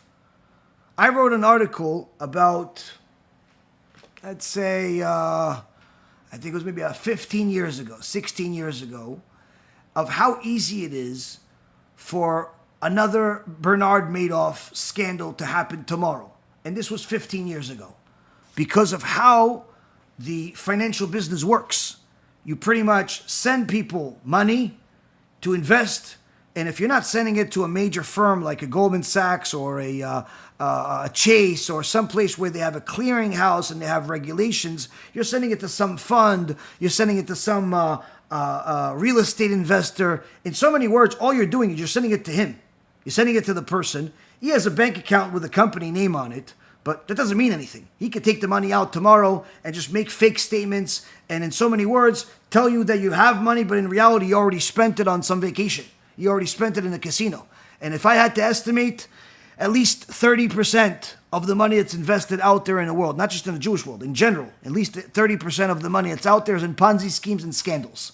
At least 30%, if not more, because it's literally so easy to steal money that the person, if they're not stealing, they're like, there's something special. It's either because they have high regulations or because they're really like a righteous person. And it's unfortunately, it's usually the regulations that are more common, not the righteous people. It's very easy to steal money in business, especially in these private deals in real estate trusts, all types of deals. Very, very easy. He could even steal it in ways that nobody would find out for years. He could make two companies with very similar names change only one letter, or one would be a limited, the other one would be an S corp. He could do it in pay himself as if he's a vendor. There's so many ways to steal money that literally people don't understand how much risk their money is in. If they understood how much risk their money is in, they wouldn't invest. The biggest risk of investing is not the investment. The biggest risk of investing is the investment house. Because even if the investment is not that great, you lose 10, 20, 30%, you still have your money. But if the investment house is not good, all the money is gone. And that most people don't understand that. They don't understand how common it is to Ponzi schemes and scandals. And I think I'm being conservative by saying that 30% of the money out there is in Ponzi scheme type of vehicles, which is only going to be uncovered as the market crashes. Because usually in times like this, people invest more and more money. And unfortunately, these scandals have more fuel to continue burning more people, more victims. But of course, there's still scandals now that are being discovered every day. Anyway, back to our topic. As far as the avodah zarah and repentance and so on, doing tshuva has always existed, and HaKadosh Baruch Hu created it before He created the world, because He knew that without it, we simply could not live. We cannot live long enough because we would make enough sins that we would lose the right to live. So what He did is He created tshuva. And therefore, anytime somebody does tshuva, they're performing an open miracle. Because if somebody did a scandal of some kind, they stole $100 million. If they're subject to the civil law, then they stole $100 million. They obviously, whatever money they have is taken by the government. at some point given to some investors that lost the money, and after, of course, the lawyers take a big fee, and all of the other people take their fee. Whatever is left after that is given to the people that lost the money. Now, that person, the criminal, is put in prison. Is put in prison for 5, 10, 20, 30 years, depending on how much the law hates him. Because if they don't necessarily hate him very much, he'll be in prison for a short period of time. If they hate him a lot, he'll be in prison forever. It's not based on the amount of money. It's not even based on the type of crime. If you look at, if you track some of the sentences, you could literally see 5 people with the same exact crime with 5 completely different sentences. And it's not necessarily always about, who has more money, because you see, same exact thing. Multiple billionaires, same exact crime. One is, thrown in jail for 10, 15 years. Another one is in 1-year house arrest. A third one is literally hanging out in his house and is just enjoying himself and does whatever he's doing all the time, as if nothing happened. So it's the legal system of governments is worthless when it comes to truth, when it comes to consistency. But the system from HaShem is very different. Why? Because if a person stole, they're going to be punished severely.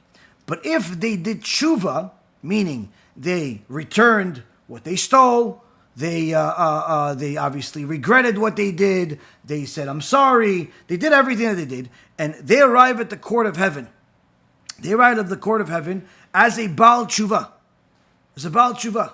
Now, unlike the judge that cares less about you fixing anything in this world, the judge in heaven says, not only are you not going to be punished for stealing, but in fact, I'm going to reward you. I'm going to give you a reward, a huge reward, one of the biggest rewards that exists, that is worth not 100 million, worth 100 billion. Meaning, that crime, because he did teshuvah, turns into a good deed. Not that it's good to steal, but because he did teshuvah, everything turned into something good, where he's now going to get rewarded for the mitzvah of teshuvah much, much greater than the person would have been punished. So it's literally like a judge tells you, oh, you stole 100 million? Okay, you know what? If I give you $1 billion, you promise not to steal it? No, I won't steal it. Okay, you know what? I'm going to give you $1 billion. Now, obviously, civil law, only in the political world it works like that. They lose more and more money for the state, more money from the taxpayers, and they get even more money. The more they lose, the more they get. Same thing with the scientific world. The more they lose and they're chasing their own tail, the more grants they get. But this is obviously a world of lies. In the world of truth, HaKadosh Baruch Hu says, listen, if you lost and you stayed a loser, you didn't do teshuvah, you're going to get punished severely. You're going to get punished severely. But if you did teshuvah, you promised not to do it again, you fixed yourself, you rectified the mistake, you're going to get rewarded. You're going to get rewarded much, much more than you could have ever rewarded yourself any other way. So this is the beautiful part. So when it comes to idolatry, like all other sins, is a sin that you can do teshuvah for while you are alive. If a person dies, there's no teshuvah for it. And in fact, one of the ways that a person does teshuvah for idolatry is observance of Shabbat. Observance of Shabbat rectifies the sin of idolatry so long as the person stopped. Can men wear colorful clothing or in-style clothing like torn jeans, or must they only wear white shirts and dress pants? So certainly men can wear colorful clothes and classic clothes. They don't have to wear only white shirts and black pants, but we have to be careful when we say stylistic clothes, because if the style is the style of the goyim, where they're ripping their jeans and their pants and they're wearing all types of immodest clothes where it's too tight, it's a skin tight, and it's all types of female types of clothes, then certainly this is forbidden. A man, just like a woman, has to be modest. He has to be modest. So long as his clothes are modest, there's no problem. A woman also is allowed to wear colors. There's no problem with a woman wearing colors as long as she doesn't become some traffic light where the colors are so, they stand out so much that literally everyone in traffic stops for her. So a man, the same thing.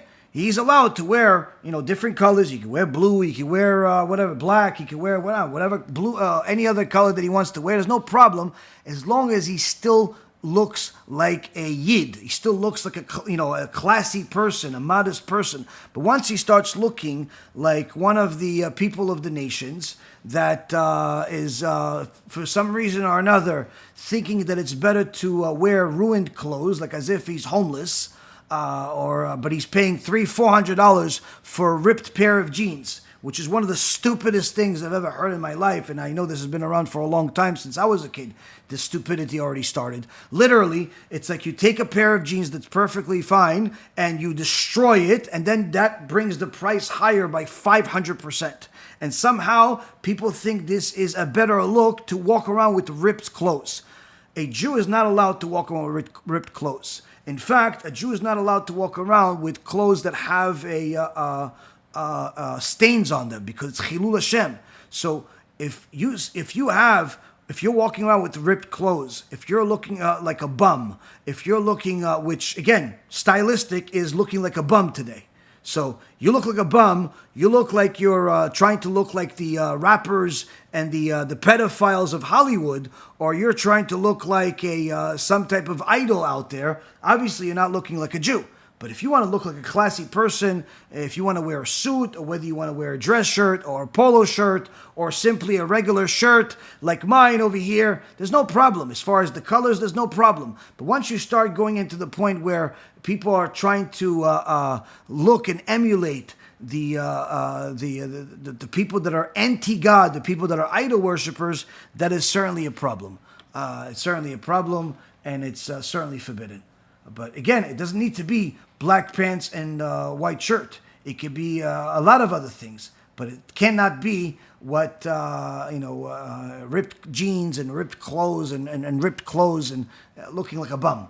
There's no reason for anyone to wear that, not Jew or Gentile. Okay.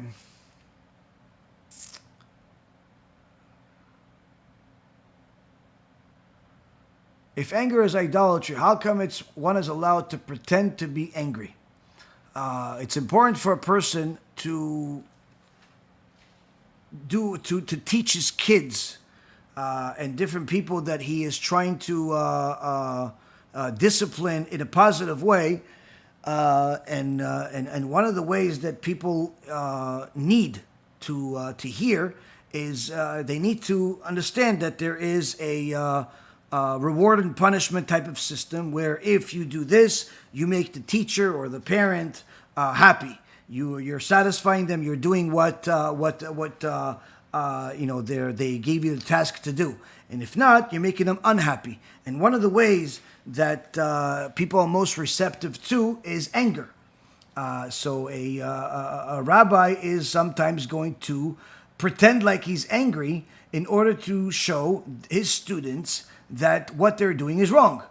Now, it's important for the rabbi not to really get angry, but it's also just as important for him to show some form of anger so they understand the message. Because if he simply always laughed and always smiled, they would simply think he's crazy and they won't receive any of his messages. If they did the right thing, great, good job, guys, chazaku baruch. And if they burned the whole house, he's like, great, chazaku baruch, it's not going to work. Discipline, requires two different types of moods or multiple moods and expressions of self. Now, of course, there are some chachamim that express their anger different than other chachamim, but it's important, again, that regardless of how a person expresses their anger, it's in a kosher fashion and it's not really anger. It's simply looking like you're angry rather than being angry. Oh, Baruch Hashem, we have some people from Australia. We have some people from Nigeria. What do we see here? Baruch Hashem, New York, Tennessee. Baruch Hashem, people from all over the place watching the shiur. Chazakim u'buchim. Okay, when two commentators have differing interpretations on something, Can we agree with one over the other? Because we can't really have more valid opinion than any of the holy commentators. It is arrogant to think that we can comprehend the rationale of such geniuses. It's a very good question. Now, generally speaking, it all depends on what type of commentary it is. Meaning, if the commentary leads to an halacha, leads to the actual some type of law, then certainly it was decided by the Shulchan Aruch and the recent poskim what is the final law.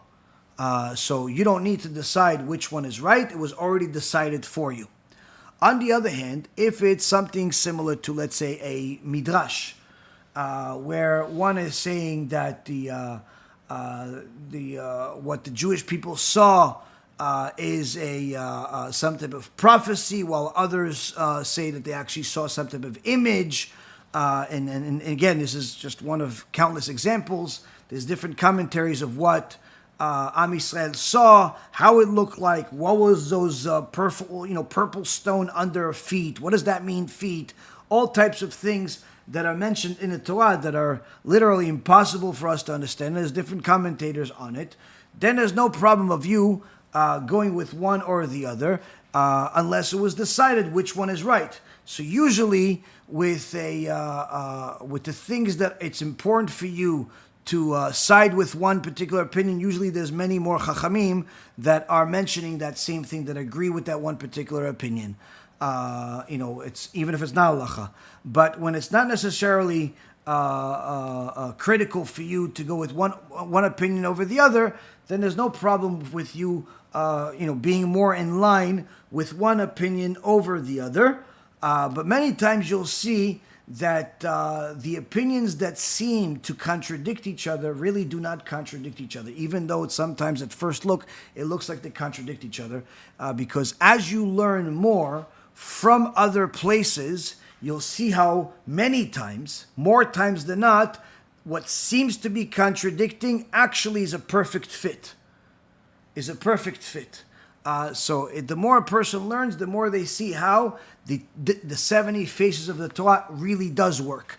But even if something is outright contradictory, where, listen, one person says yes, the other one says no, and it's not leading to some type of halacha, you can choose one over the other. There's no problem there. But again, it's not something that a person should take lightly and just think that they can pick whatever they want whenever they want. It all depends on what's being said.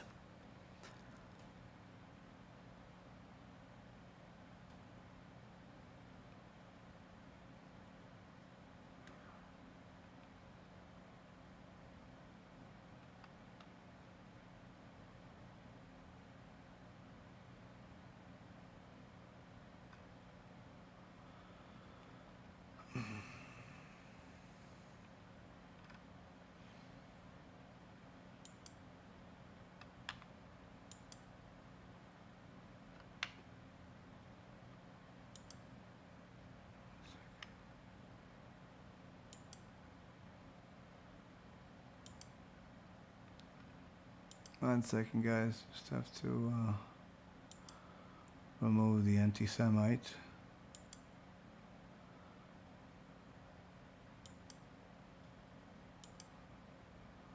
There we go. Good. All right, next.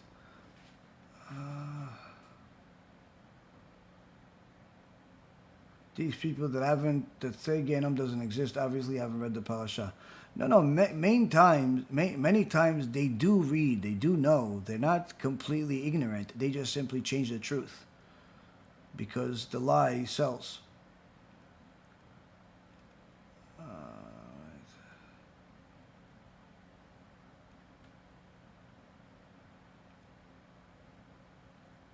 Okay.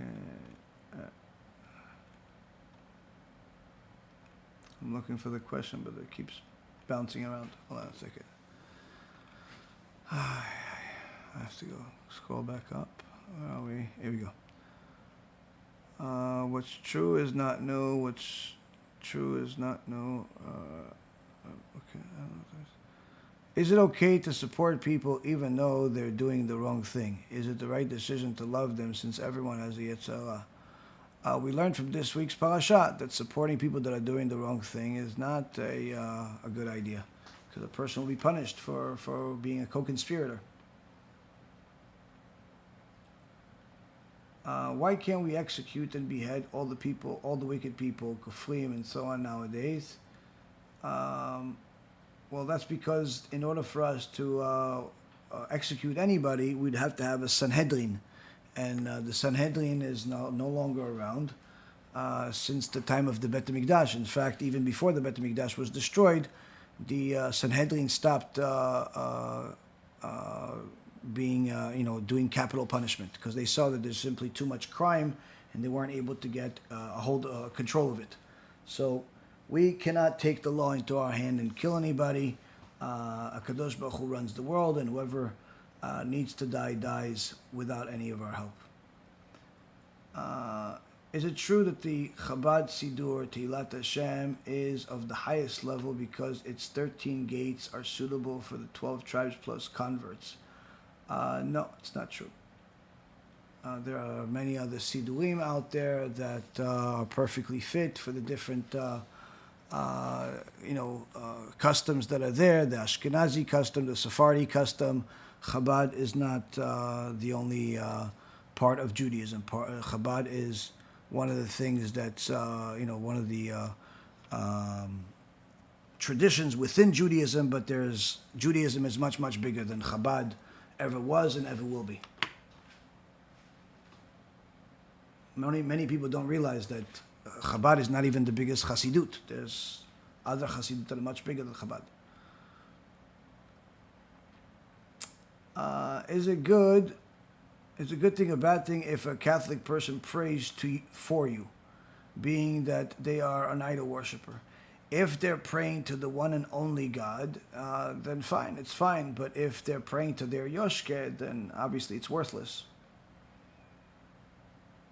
Does Korach ever come back as a reincarnation? If so, what is his tikkun? So I mentioned in a shiur that I made a few years ago about the Kabbalah of Yeshu, the Kabbalah of Jesus of Nazareth, is talking about different reincarnations. So the original soul was Cain, which then reincarnated multiple times. One of them was the Egyptian, another time that Moshe Rabbeinu killed, another one was Yitro, another one was Korach. So different parts of that neshama split into different places, and the wicked part eventually ended up with Yeshu. The wicked part went up with Yeshu.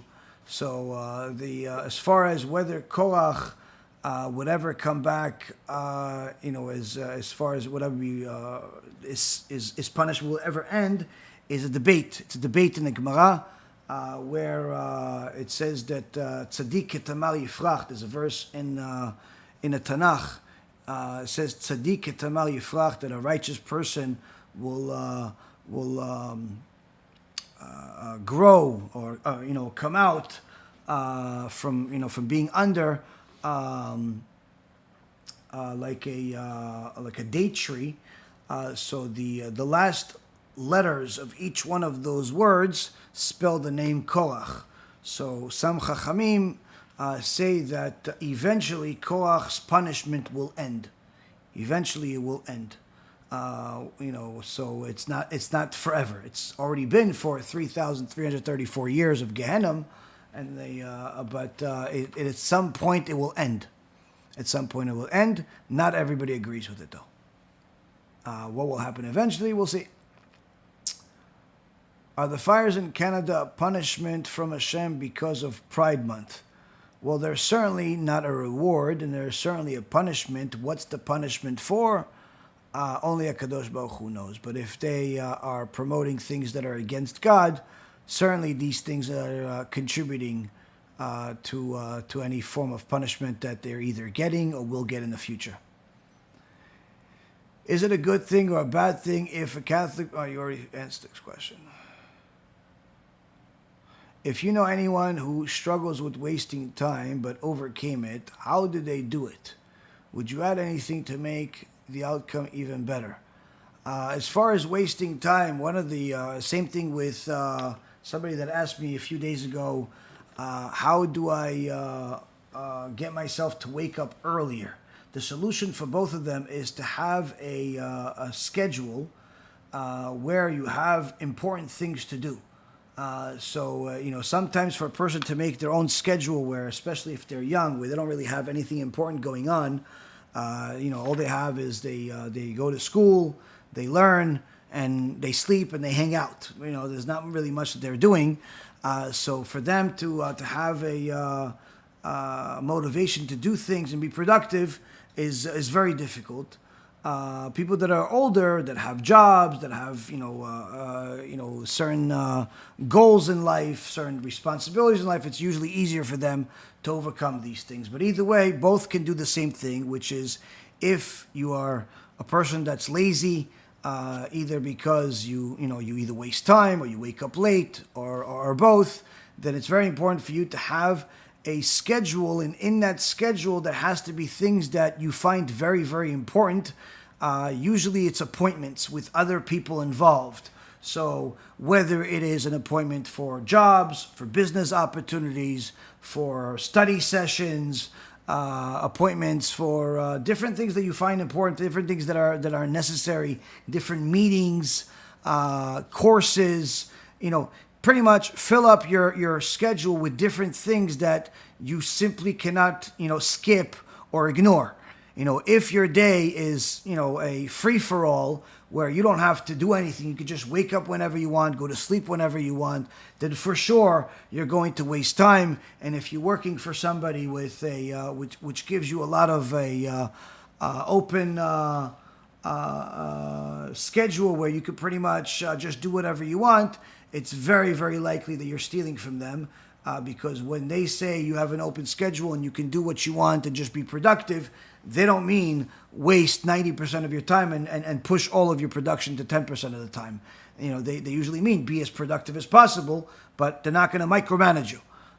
So unfortunately, many times people that don't have serious discipline coupled with good ethics, they end up wasting their life and causing other people losses.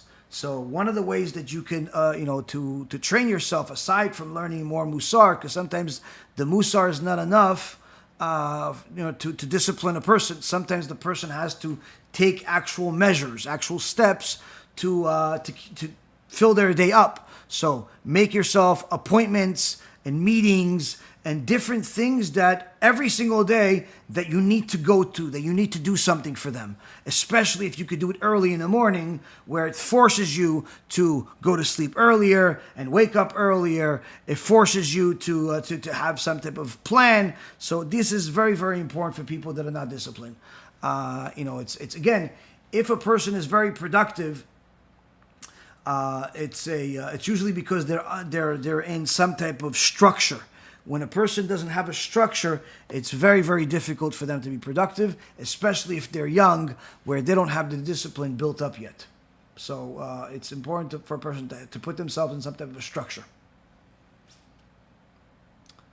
Shalom Korach, thank you for your amazing shiur. I'm wondering if I want to move to a Jewish community as soon as possible. Can I move to your community in Florida? Yes, absolutely. The only thing is that right now we're still trying to get some money together to buy a building, because our efforts for the last almost 3 years to get something started. Initially we thought we were going to buy a building, but we didn't have enough money, so we figured, you know what, let's lease a place. And you can't imagine how difficult it is for the last few years, because what ends up happening is that many times we started, we've negotiated with a bunch of different buildings. Many times we were rejected right off the top, not because of monetary reasons, but rather because of religious reasons. They simply don't want religious tenants. So they'll have, let's say, an entire shopping center where 30, 40, 50% of it is empty. And we're going to say, okay, we're going to take, 1, 2, 3, 4 stores, whatever it is, however much we can get, or we want, or we can afford. And they would tell us, no, we can't, because the anchor tenant, whether it be Publix or some other big store that's the anchor tenant for every shopping center, doesn't want a synagogue or any type of organization in there. And many times it's even, they don't actually have a church in the shopping center, but they won't have a synagogue. It's unbelievable. And so that was one thing. The other thing that we've encountered is that sometimes they would want to rent to us, but they don't have the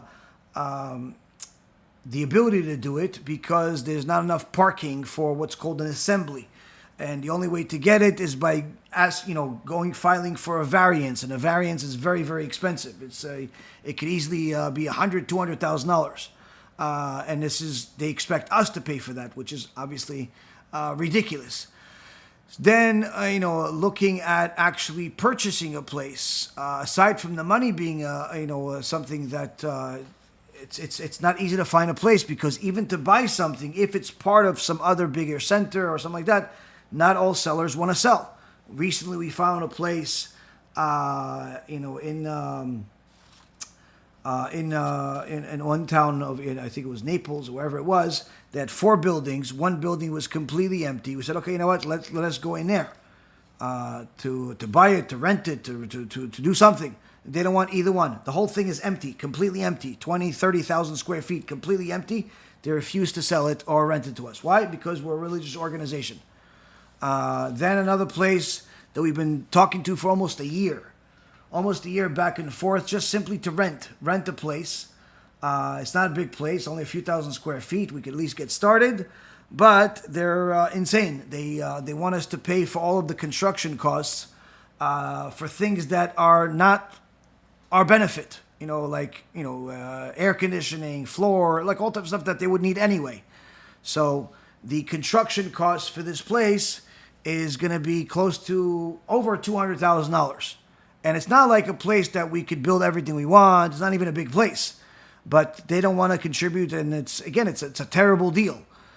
So it doesn't really make much sense financially to go into a deal like that. So in so many words, we've been trying a lot of different things to finally start a place, either in Cooper City or in different places, but we haven't had any success doing it. And pretty much what I've already known for a while is that the only way for us to do something is if we have enough money to buy something, and not just buy something, but actually buy it outright. Because I actually looked at a building last week that's a conservative shul that shut down.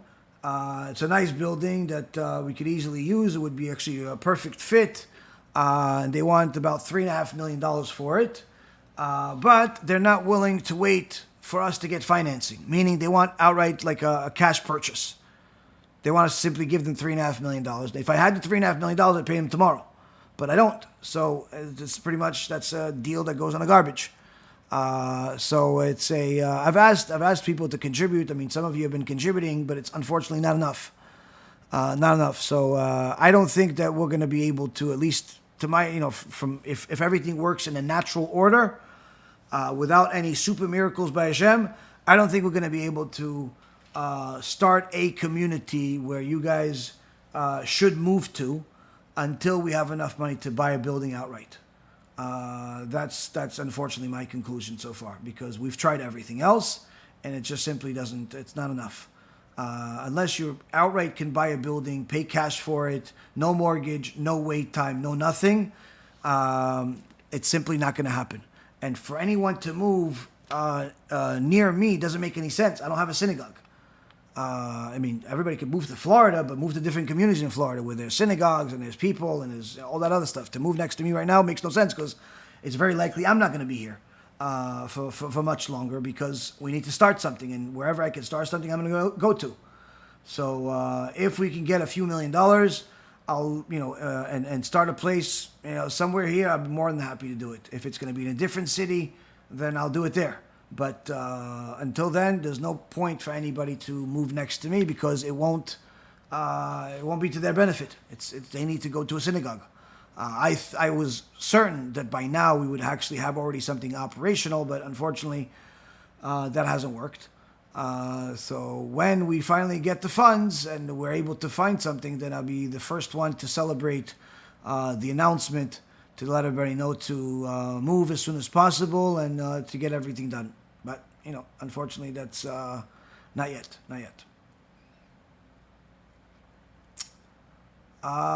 Does telekinesis exist, or is it witchcraft, or is it just foolery or tricks? Generally speaking, most of that stuff is just simply fools, fooling people. It's scams and things of that nature. But there are certainly some things that are true, that are possible, but it's not usually coming from a good place. It's usually connected to some form of witchcraft or and things that are in the place of tum'ah. There are ways that you can do some supernatural ways of communication through kedusha, through holiness, but very, very few people in the world are capable of doing that. The Zohar HaKadosh speak about 9/11 and Osama bin Laden. You don't need to go so far as the Zohar HaKadosh. The Torah itself, the 5 books of Moses, talks about, it says that 9/11 will happen and Osama bin Laden and all of those things. It's mentioned in Torah Codes.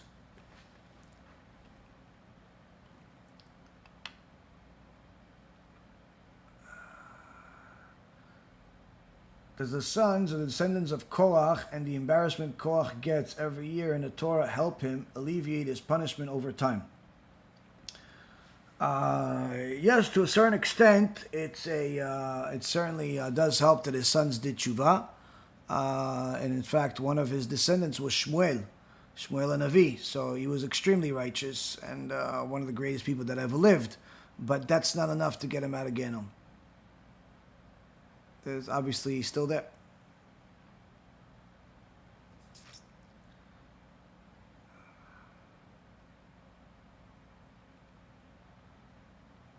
Okay.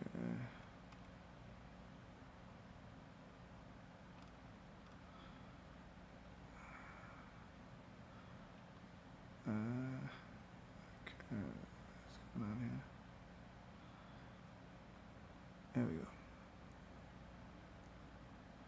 Can the Matrix elites fake an alien invasion to make people fall in their evil trap, which would make full martial law control?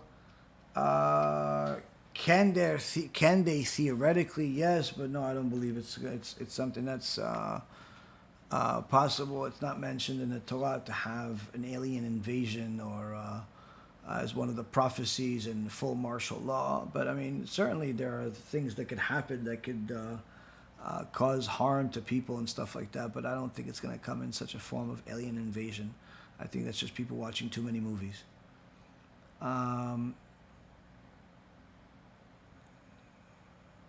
If I've never been to a Jewish community before, what's your suggestion regarding to moving? Where should I move to?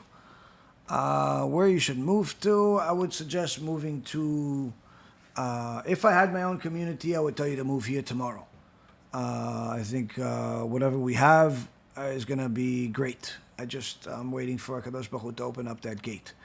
But other than that, I would say, move to New York, Brooklyn, Queens, Muncie, or you go to New Jersey, Lakewood. There's certainly a lot of Judaism over there.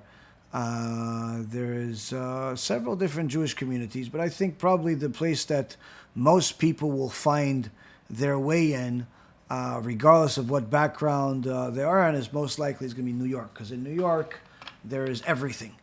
There's the Hasidim, there's the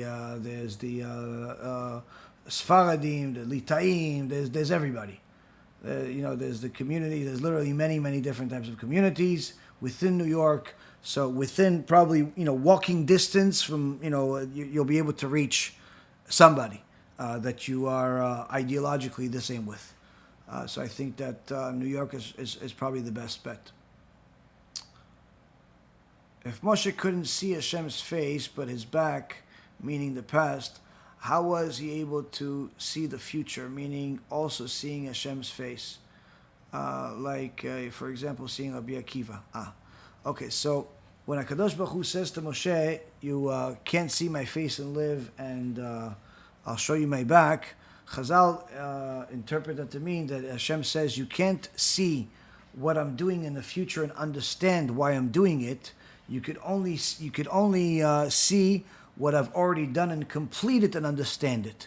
Meaning, everything I've done up until now, creating the world, destroying the world at the time of Noach, how he judged Avraham, Yitzchak, Yaakov, things that were completed, that was before you, you could understand, I could show you, you could see what it turned into, no problem.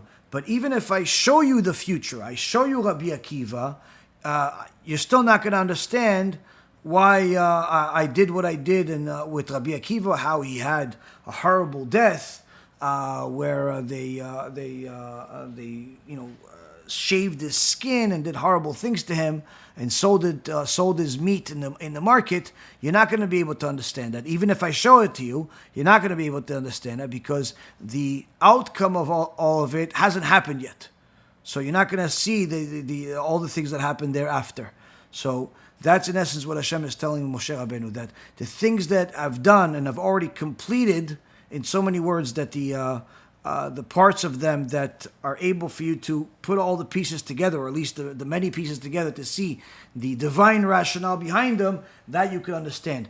But the things where I'm only showing you things where it's only part of the divine plan is shown to you, not the whole thing, you're not going to be able to understand it. So it's not necessarily just past or future. It's more about how much of it was shown to him. So the parts that was shown to him completely, which is only the stuff that happened up to his time, he was able to understand. But the things that were in the future, since they haven't happened yet, he couldn't show him everything that would be from them.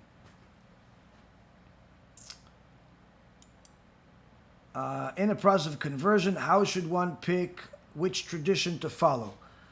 Generally speaking, all of the people that convert in the land of Israel are converting Sephardic. In the exile, especially in America, it's a mix. Some people convert Sephardic, some people convert Ashkenazi.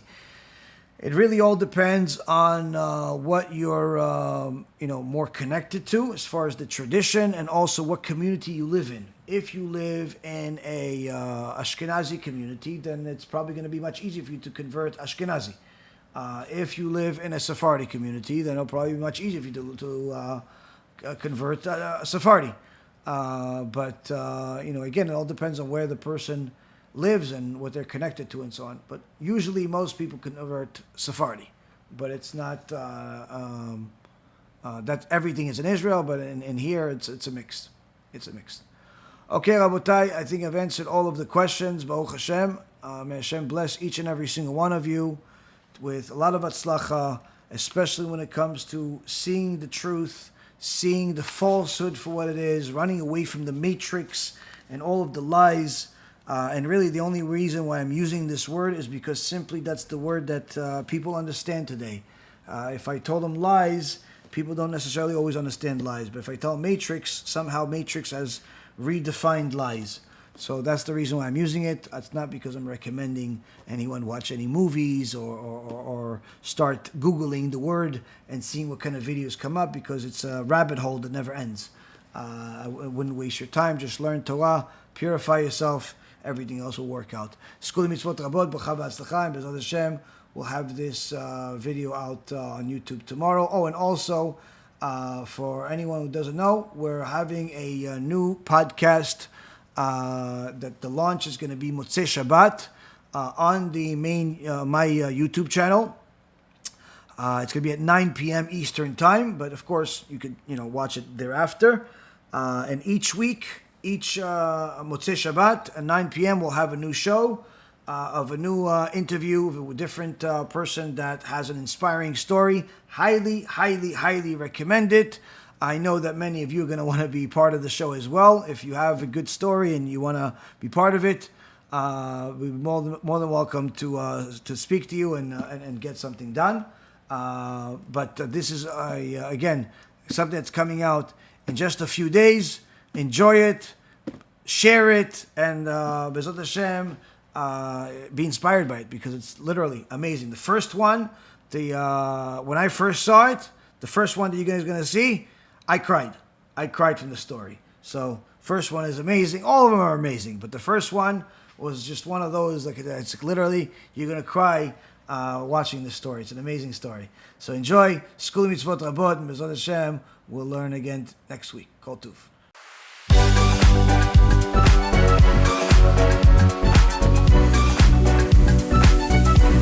Hello everyone, my name is Sunny Gigi, and I'm a part of this amazing B'ezrat Hashem Kiruv organization.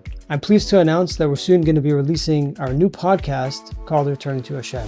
In this episode, we have tzaddikim guests who've decided to open up and share their experiences and what led them to do tshuva. So when I noticed that they were going to pull us out of the car to harm us in a certain way, I don't know what they were planning to do. I had a gun in my door. I pulled the gun out, put it in the guy's chest, and I pulled the trigger. Whoa. What they're giving out now is nothing comparable is what they're planning. The main goal is to get rid of the human, to control our lives. This creature that was 6 feet tall, tail was about 4 to 5 feet long, and its legs, it was like almost like goat legs. Where was the spot? Where was it hurting you? In the back of my head. It was so bad, not only was hurting, I could not bear it, I could not even hold myself. The podcast is going to cover everything from growing up surrounded by Avodah Zarah in the Caribbean, attempted robbery at gunpoint, brutal assault, supernatural experiences, growing up in a from-birth household, overcoming life-threatening health issues, losing wealth, and much more. No matter what your background is, you'll be able to relate to some of these amazing tshuva stories that are sure to give chizuk to all of Am Yisrael.